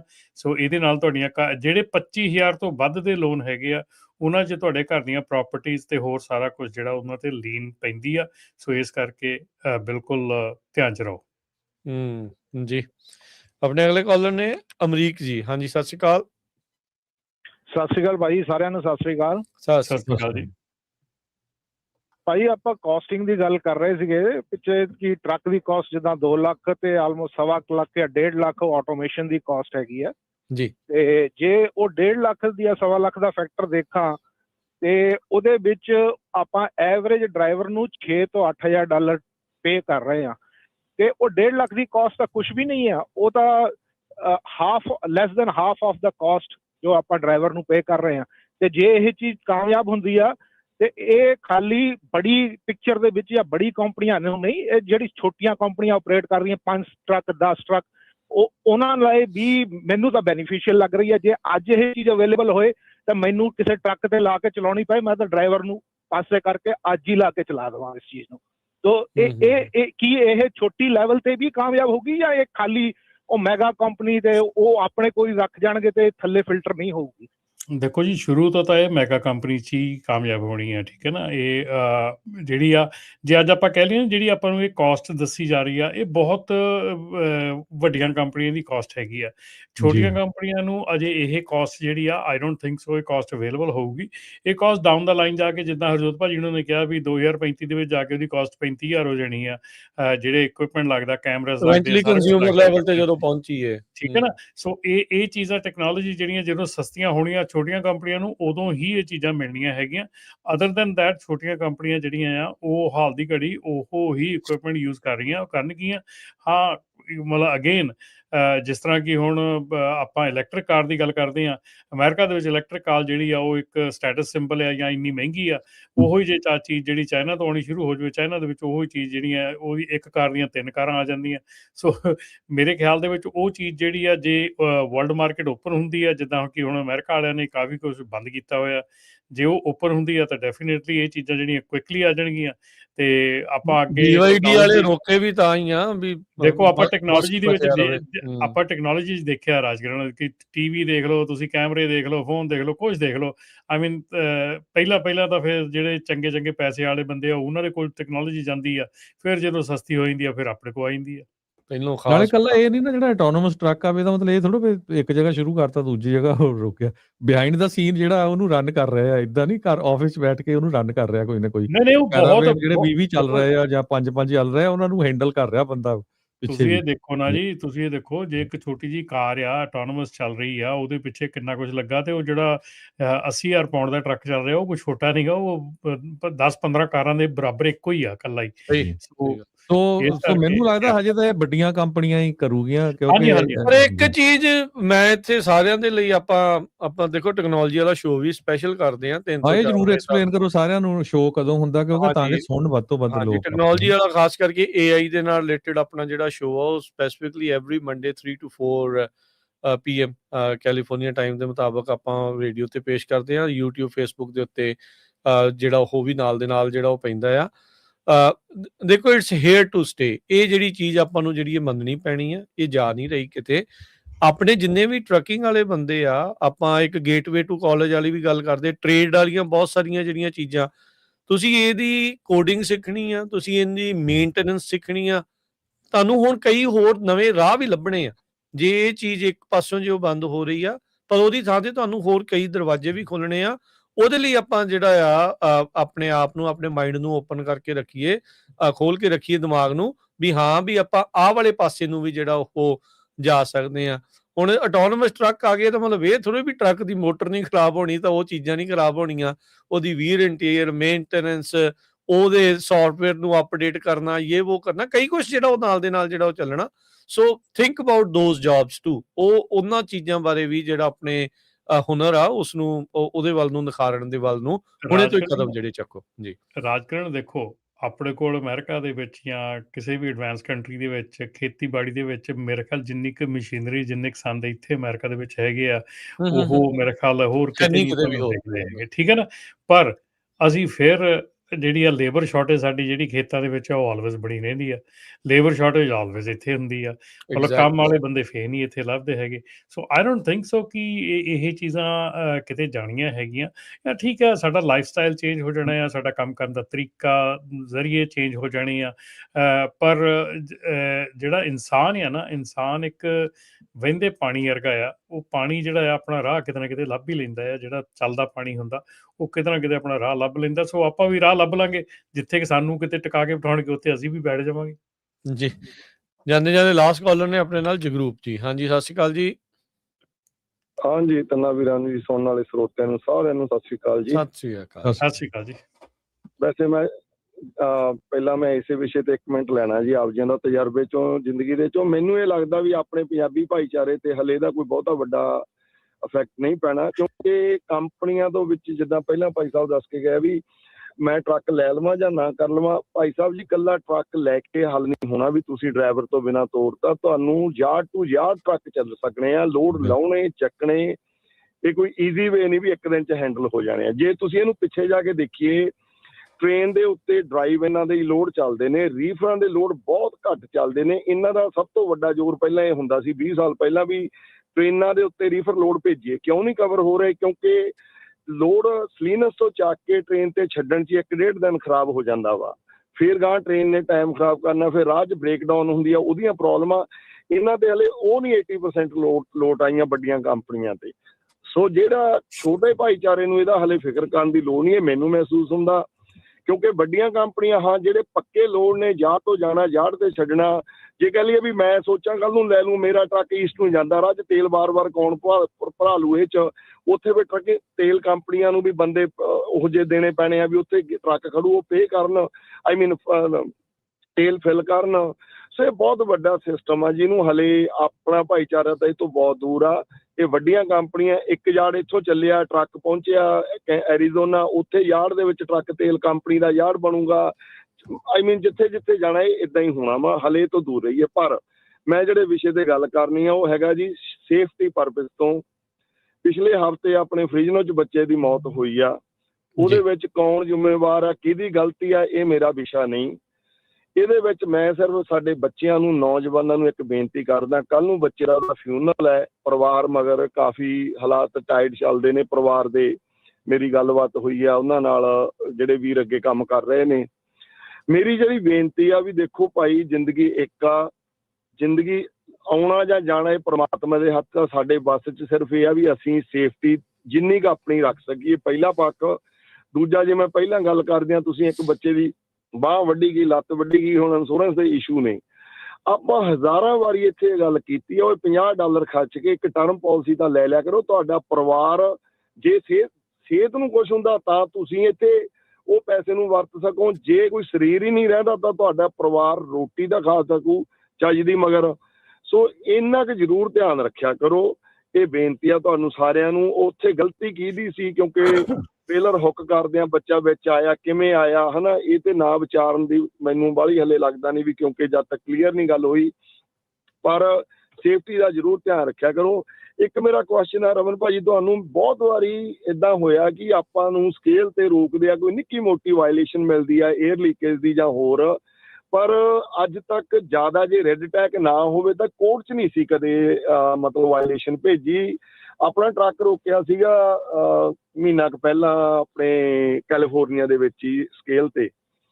ਉਹਦੀ ਗਲਾਈਡ ਹੈਂਡਲ ਦੇ ਵਿੱਚੋਂ ਐਮਾਜ਼ੋਨ ਦਾ ਟ੍ਰੇਲਰ ਸੀ ਤੇ ਮਗਰ ਮਾੜੀ ਜੀ 에ਅਰ ਲੀਕ ਹੁੰਦੀ ਸੀਗੀ ਤੇ ਰਾਈਟ ਵੇ ਆਪਾਂ ਉਹਨੂੰ ਕਿਉਂਕਿ ਸਾਰਾ ਸਮਾਨ ਰੱਖੀ ਦਾ ਟਰੱਕ 'ਚ ਰਬੜ ਚੇਂਜ ਕਰਕੇ ਦੁਬਾਰਾ ਵਾਇਲੇਸ਼ਨ ਜਿਹੜੀ ਸੀ ਉਹਨਾਂ ਤੋਂ ਸਾਈਨ ਅਪ ਕਰਵਾ ਕੇ ਟਰੱਕ ਸਟਿੱਕਰ ਲਵਾ ਕੇ ਚੱਲਿਆ। ਪਰ ਆਪਣੇ ਪਿਛਲੇ ਹਫ਼ਤੇ ਆਪਾਂ ਨੂੰ ਲੈਟਰ ਆ ਗਈ ਆ ਕਿ ਨੈਕਸਟ ਮੰਥ ਜਿਹੜੀ ਹੈਗੀ ਆ ਨੀਡਲ ਕੋਰਟ ਦੇ ਵਿੱਚ ਬੁਲਾਇਆ ਗਿਆ ਕਿ ਤੁਹਾਡੀ ਵਾਇਲੇਸ਼ਨ ਸੀਗੀ, ਹੈ ਨਾ। ਸੋ ਕੀ ਹੁਣ ਬਹੁਤ ਮਾਈਨਰ ਲਈ ਵੀ ਕੋਈ ਏਦਾਂ ਆ ਰਹੀਆਂ ਨੇ ਜਾਂ ਫਿਰ ਇਹ ਕੋਈ ਬਾਈ ਮਿਸਟੇਕ ਹੋ ਗਈ? ਕਿਉਂਕਿ ਮੈਂ ਇੱਥੇ ਹਾਈਵੇ ਪੈਟਰੋਲ ਆਫਿਸ ਗਿਆ ਸੀ, ਉਹਨਾਂ ਨੂੰ ਮੈਂ ਦਿਖਾਇਆ, ਉਹ ਕਹਿੰਦਾ ਵੀ ਬਣਨਾ ਤਾਂ ਚਾਹੀਦਾ ਨਹੀਂ ਸੀ ਬਟ ਕਹਿੰਦਾ ਹੁਣ ਤੈਨੂੰ ਜਾਣਾ ਤਾਂ ਪੈਣਾ ਹੀ ਆ ਕੋਰਟ 'ਚ।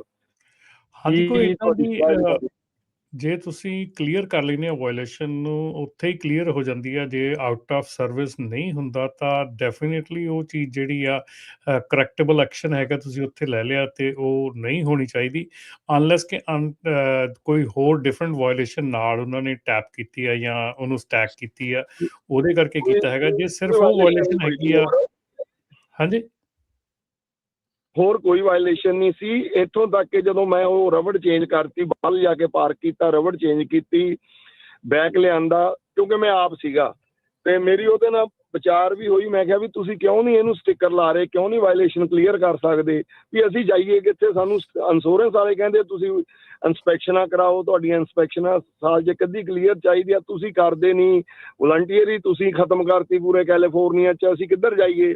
ਫਿਰ ਉਹਨੇ ਆਪਣੇ ਅਫਸਰ ਨੂੰ ਬੁਲਾਇਆ, ਮੈਂ ਉਹਦੇ ਨਾਲ ਵਿਚਾਰ ਕੀਤੀ। ਮੈਂ ਕਿਹਾ ਵੀ ਤੁਸੀਂ ਟਰੱਕਾਂ ਵਾਲਿਆਂ ਲਈ ਹੱਲ ਦੱਸੋ ਕੀ ਆ? ਮੈਨੂੰ ਕਹਿੰਦਾ ਚੱਲ ਕੋਈ ਨਹੀਂ, ਮੋੜ ਕੇ ਲਿਆ, ਮੈਨੂੰ ਸਟਿੱਕਰ ਲਾ ਕੇ ਤੋਰਿਆ ਜੀ ਉਹਨਾਂ ਨੇ। ਠੀਕ ਹੈ ਜੀ, ਠੀਕ ਹੈ। ਵਾਇਲੇਸ਼ਨ ਹਾਂ ਮੇਰੇ ਕੋਲੇ ਦੋਨੋਂ ਨੇ, ਇੱਕ ਤੇ ਉਹਨਾਂ ਨੇ ਵਾਇਲੇਸ਼ਨ ਦਿੱਤੀ ਆ ਪਹਿਲੀ ਤੇ ਨਾਲ ਹੀ ਮੈਂ ਸਾਈਨ ਕਰਵਾ ਕੇ ਸਾਈਨ ਅਪ ਹੋਇਆ, ਨੋ ਵਾਇਲੇਸ਼ਨ ਕਰਕੇ ਉਹਨਾਂ ਨੇ ਪ੍ਰਿੰਟ ਕਰਤੀ, ਸਟਿੱਕਰ ਲੱਗਿਆ, ਪਰ ਫਿਰ ਸਟਿਲ ਕੋਰਟ ਦੇ ਵਿੱਚ ਗਈ ਆ। ਸੋ ਇਹ ਬਾਈ ਮਿਸਟੇਕ ਕਿਉਂਕਿ ਮੇਰਾ ਇਹ ਸੀਗਾ ਵੀ ਜਾਂ ਤੁਹਾਡੇ ਕੋਲੇ ਕੋਈ ਆਈ ਆ ਰਿਪੋਰਟ, ਹੈ ਨਾ। ਨਹੀਂ ਇੱਦਾਂ ਦੀ ਕੋਈ ਨਹੀਂ ਹੈਗੀ ਆਪਣੇ ਕੋਲ, ਪਰ ਡੈਫੀਨੇਟਲੀ ਫਾਈਟ ਕਰ ਸਕਦੇ ਹੈਗੇ ਤੁਸੀਂ ਟਿਕਟ ਵਾਲੀ ਕੋਰਟ ਦੇ ਵਿੱਚ। ਜੇ ਤਾਂ ਤੁਹਾਡੇ ਕੋਲ ਟਿਕਟ ਫਾਈਟਿੰਗ ਪਲਾਨ ਹੈਗੀ ਆ ਉਹ ਵੀ ਫਾਈਟ ਕਰ ਸਕਦੇ ਹੈਗੇ ਆ, ਪਰ ਅਨਫੋਰਚੂਨੇਟਲੀ ਜੇ ਤੁਹਾਨੂੰ ਕੋਰਟ ਦੇ ਵਿੱਚ ਦਿੱਤਾ ਗਿਆ ਤਾਂ I think you have to go to court. Local ਮੈਂ ਆਪ ਹੀ ਜਾਂਦਾ ਹੁੰਦਾ ਜੀ, ਬਹੁਤ ਈਜ਼ੀ ਹੋ ਜਾਂਦਾ, ਕਿਸੇ ਤੇ ਯਕੀਨ ਕਰ ਲਓ ਆਪ ਜਾਊਗਾ, ਹਨਾ, ਉਹੀ ਸੌਖਾ ਰਹਿੰਦਾ। ਮੈਂ ਨੀਡਲ ਆ ਪਰ ਕੋਈ ਗੱਲ ਨਹੀਂ, ਜਾ ਆਵਾਂਗੇ ਆਪ ਹੀ। ਤੇ ਆ ਸੇਫਟੀ ਇਸ਼ੂ ਤੇ ਜ਼ਰੂਰ ਭਾਈ ਸਾਹਿਬ ਜੀ ਮਾੜੀ ਜੀ ਗੱਲ ਕਰਕੇ। ਬਿਲਕੁਲ ਜੀ ਬਿਲਕੁਲ। ਆਪਣਾ ਇਹ ਜਿਹੜਾ ਦਿਓ ਭਾਜੀ, ਇਹ ਜਿਹੜੀ ਸੇਫਟੀ ਇਸ਼ੂ ਆ ਮੈਂ ਉਦਣ ਵੀ ਗੱਲ ਕੀਤੀ ਸੀਗੀ ਕਿ ਆਪਣੇ ਜਿਹੜੇ ਬਹੁਤ ਜਿਹੜੀਆਂ ਸ਼ਾਪਸ ਹੈਗੀਆਂ ਇਸ ਵੇਲੇ ਯਾਰਡਸ ਦੇ ਵਿੱਚ ਖੁੱਲੀਆਂ ਹੋਈਆਂ, ਜਿਨ੍ਹਾਂ ਦੇ ਵਿੱਚ ਸੇਫਟੀ ਦਾ ਕੋਈ ਧਿਆਨ ਨਹੀਂ ਰੱਖਿਆ ਜਾਂਦਾ, ਜਿਨ੍ਹਾਂ ਦੇ ਵਿੱਚ ਕੱਚੇ ਥਾਂ ਤੇ ਜਿਹੜੇ ਟਰੱਕ ਆ ਉਹਨਾਂ ਦੇ ਜੈਕ ਲੱਗੇ ਹੈਗੇ ਆ, ਉਹਨਾਂ ਨੂੰ ਅਨਹੁੱਕ ਕੀਤਾ, ਹੁੱਕ ਕੀਤਾ। ਕਿਉਂਕਿ ਦੇਖੋ ਇਹ ਸਾਰਾ ਕੁਝ ਜਿਹੜਾ ਆ ਇਹ ਪ੍ਰੋਪਰ ਢੰਗ ਦੇ ਨਾਲ ਸ਼ਾਪਸ ਖੋਲ੍ਹੀਆਂ ਹੋਣੀਆਂ ਚਾਹੀਦੀਆਂ, ਪ੍ਰੋਪਰ ਢੰਗ ਦੇ ਨਾਲ ਉੱਥੇ ਜਿਹੜਾ ਥੱਲੇ ਸੀਮੈਂਟਡ ਹੋਣਾ ਚਾਹੀਦਾ, ਮਤਲਬ ਹਰ ਚੀਜ਼ ਜਿਹੜੀ ਆ ਉਹ ਪ੍ਰੋਪਰ ਢੰਗ ਦੇ ਨਾਲ ਹੋਣੀ ਚਾਹੀਦੀ ਹੈ। ਕਿਉਂਕਿ ਇਹ ਬਹੁਤ ਵੱਡੀ ਗੱਲ ਹੈਗੀ ਆ, ਬਹੁਤ ਵੱਡਾ ਇਸ਼ੂ ਹੈਗਾ। ਪਰ ਆਈ ਥਿੰਕ ਮੈਂ ਬਹੁਤ ਯਾਰਡਸ ਦੇ ਵਿੱਚ ਗਿਆ ਹੈਗਾ ਜਿੱਥੇ ਸ਼ਾਪਸ ਦੇਖਣ ਨੂੰ ਮਿਲੀਆਂ ਹੈਗੀਆਂ, ਜਿੱਥੇ ਕਿ ਆਪਾਂ ਸਿਰਫ ਤੇ ਸਿਰਫ ਇੱਕ ਚਲਾਵਾਂ ਕੰਮ ਕੀਤਾ ਹੈਗਾ, ਔਰ ਉਹ ਜਿਹੜਾ ਕੰਮ ਹੈਗਾ ਉਹ ਡੈਫੀਨੇਟਲੀ ਬਹੁਤ ਹੀ ਅਨਸੇਫ ਹੈਗਾ। ਆਈ ਥਿੰਕ ਜਿਨ੍ਹਾਂ ਦੇ ਵੀ ਯਾਰਡਸ ਦੇ ਵਿੱਚ ਸ਼ਾਪਸ ਹੈਗੀਆਂ ਉਹਨਾਂ ਨੂੰ ਇੱਕ ਵਾਰੀ ਧਿਆਨ ਦੇਣ ਦੀ ਲੋੜ ਹੈਗੀ ਆ, ਕਿਉਂਕਿ ਇਹ ਓਸ਼ਾ ਦੇ ਅੰਡਰ ਇਹ ਸਾਰਾ ਡਿਪਾਰਟਮੈਂਟ ਆਉਂਦਾ ਹੈਗਾ। ਤੇ ਮੇਰੇ ਖਿਆਲ ਦੇ ਵਿੱਚ ਜਿਹੜੀ ਫ੍ਰਿਜ਼ਨੋ ਵਾਲੀ ਦੁਰਘਟਨਾ ਹੋਈ ਆ ਉਹਦੇ ਉੱਤੇ ਓਸ਼ਾ ਦੀ ਇਨਕੁਆਇਰੀ ਜਿਹੜੀ ਆ ਜਾਂ ਓਸ਼ਾ ਦੀ ਇਨਵੈਸਟੀਗੇਸ਼ਨ ਚੱਲ ਰਹੀ ਹੈਗੀ ਆ। ਸੋ ਆਈ ਥਿੰਕ ਕਿ ਹਰ ਇੱਕ ਨੂੰ ਇਸ ਚੀਜ਼ ਵੱਲ ਧਿਆਨ ਦੇਣਾ ਚਾਹੀਦਾ ਜਦੋਂ ਤੁਸੀਂ ਕੋਈ ਵੀ ਦੁਕਾਨ ਖੋਲ੍ਹਦੇ ਆ ਜਾਂ ਸ਼ਾਪ ਖੋਲ੍ਹਦੇ ਆ, ਖਾਸ ਕਰਕੇ ਹੈਵੀ ਡਿਊਟੀ ਟਰੱਕਸ ਦੀ ਸ਼ਾਪ ਖੋਲ੍ਹਦੇ ਆ, ਉਹ ਜ਼ਰੂਰ ਉਹਦੇ ਵਿੱਚ ਧਿਆਨ ਦਿਓ ਕਿ ਤੁਸੀਂ ਜਿਹੜੀਆਂ ਲੋਕਲ ਰੂਲਸ ਐਂਡ ਰੈਗੂਲੇਸ਼ਨਸ ਹੈਗੇ ਆ ਉਹਨੂੰ ਫੋਲੋ ਕਰਕੇ ਖੋਲ੍ਹੀ ਹੈਗੀ ਆ। ਕਿਉਂਕਿ ਅਦਰਵਾਈਜ਼ ਮੈਨੂੰ ਲੱਗਦਾ ਹੈ ਕਿ ਜੇ ਅਗੇਨ ਉਹੀ ਗੱਲ ਆ ਜਾਂਦੀ ਹੈ ਫਿਰ ਐਟ ਦਾ ਐਂਡ ਆਫ ਦਾ ਡੇ ਕਿ ਜੇ ਤੁਸੀਂ ਸਾਰੀਆਂ ਸ਼ਾਪਸ ਦੇਖਣ ਤੁਰ ਜਾਓ, ਈਵਨ ਜਿਹੜੀਆਂ ਯਾਰਡਸ ਦੇ ਵਿੱਚ ਵੀ ਨਹੀਂ ਖੁੱਲ੍ਹੀਆਂ ਹੈਗੀਆਂ, ਜਿਹੜੀਆਂ ਈਵਨ ਸ਼ਹਿਰਾਂ ਦੇ ਵਿੱਚ ਵੀ ਸ਼ਾਪਸ ਹੈਗੀਆਂ, ਆਪਣੀਆਂ ਸ਼ਾਪਸ ਦੇ ਵਿੱਚ ਬਹੁਤ ਜ਼ਿਆਦਾ ਵਾਇਲੇਸ਼ਨਸ ਆ, ਬਹੁਤ ਜ਼ਿਆਦਾ ਪ੍ਰੋਬਲਮ ਆ, ਉਹ ਚੀਜ਼ ਕਿਤੇ ਨਾ ਕਿਤੇ ਜਾ ਕੇ ਫਿਰ ਆਪਾਂ ਨੂੰ ਤੰਗ ਕਰੂਗੀ। ਸੋ ਇਸ ਕਰਕੇ ਧਿਆਨ ਦਿਓ, ਜੇ ਤੁਹਾਡੀ ਸ਼ਾਪ ਦੇ ਵਿੱਚ ਤੁਸੀਂ ਸ਼ਾਪ ਖੋਲ੍ਹੀ ਹੈਗੀ ਆ ਤੇ ਪੂਰੇ ਰੂਲ ਐਂਡ ਰੈਗੂਲੇਸ਼ਨਸ ਜਿਹੜੇ ਆ ਉਹ ਫੋਲੋ ਕਰੋ। ਜੀ, ਇਹਦੇ 'ਚ ਇੱਕ ਮੈਂ ਐਡ ਕਰਦਾ ਵੀ ਜਿੱਥੇ ਵੀ ਤੁਸੀਂ ਕੰਮ ਕਰਦੇ ਆ ਮੇਕ ਸ਼ੋਰ ਕਰੋ, ਜਿੱਦਾਂ ਹੁਣ ਇਹ ਨੌਜਵਾਨ ਸੀਗਾ, ਜੇ ਪੇਰੋਲ ਦੇ ਉੱਤੇ ਆ ਤੁਹਾਡੀ ਵਰਕਰਸ ਕੌਂਪ ਹੁੰਦੀ ਹੈਗੀ ਹੈ $1 ਮਿਲੀਅਨ ਦੀ, ਉੱਥੇ ਕਿਸੇ ਦੇ ਸੱਟ ਲੱਗਦੀ, ਚੋਟ ਲੱਗਦੀ, ਡੈਥ ਹੁੰਦੀ ਹੈ ਤੇ ਉਹ ਕਵਰੇਜ ਹੁੰਦੀ ਆ। ਜਿਸ ਤਰ੍ਹਾਂ ਜਗਰੂਪ ਭਾਜੀ ਦੱਸ ਕੇ ਗਏ ਆ, ਜਿਹੜੀ ਲਾਈਫ ਇੰਸ਼ੋਰੈਂਸ ਜੇ 30 ਸਾਲ ਦਾ ਬੰਦਾ 5 ਲੱਖ ਦੀ ਇੰਸ਼ੋਰੈਂਸ ਕਰਾਉਂਦਾ ਆ ਤੇ ਮੈਂ ਕਹਿੰਦਾ ਉਹ 50 ਕਹਿ ਕੇ $30 ਤੋਂ ਵੀ ਸਸਤੀ ਹੁੰਦੀ ਆ, $1 ਨਹੀਂ ਪੈਂਦੀ ਹੈਗੀ। ਸੋ ਉਹ ਜ਼ਰੂਰ ਲਾਈਫ ਇੰਸ਼ੋਰੈਂਸ ਤੁਸੀਂ ਕਰਾਓ। ਤੁਸੀਂ ਕਿਤੋਂ ਵੀ ਕਰਾ ਸਕਦੇ, ਜੇ ਖਾਲਸਾ ਇੰਸ਼ੋਰੈਂਸ ਤੋਂ ਕਰਾਣੀ ਤੁਸੀਂ ਸਾਡੇ ਆਫਿਸ ਕਾਲ ਕਰ ਲਿਓ 408 272 2500 ਦੇ ਉੱਤੇ, ਤੇ ਟਰਮ ਇੰਸ਼ੋਰੈਂਸ ਕਰਾ ਲਓ। ਹੌਲੀ ਜਦੋਂ ਤੁਹਾਡੇ ਕੋਲ ਪੈਸੇ ਇਨਕਮ ਵੱਧ ਗਈ ਫੇਰ ਬੰਦਾ ਕੈਸ਼ ਵੈਲਿਊ ਵਾਲੀ ਜਾਂ ਹੋਰ ਵੀ ਕਰਾ ਲੈਂਦਾ ਹੈਗਾ। ਬਿਲਕੁਲ ਜੀ ਬਿਲਕੁਲ ਜੀ। Thank you Raman ji, thank you Harjot ਜੀ। ਮਿਲਦੇ ਹਾਂ ਜੀ ਫਿਰ ਆਪਾਂ ਅਗਲੀ ਵਾਰੀ। ਧੰਨਵਾਦ, ਸਤਿ ਸ਼੍ਰੀ ਸਤਿ ਅਕਾਲ। ਸ਼੍ਰੀ ਅਕਾਲ।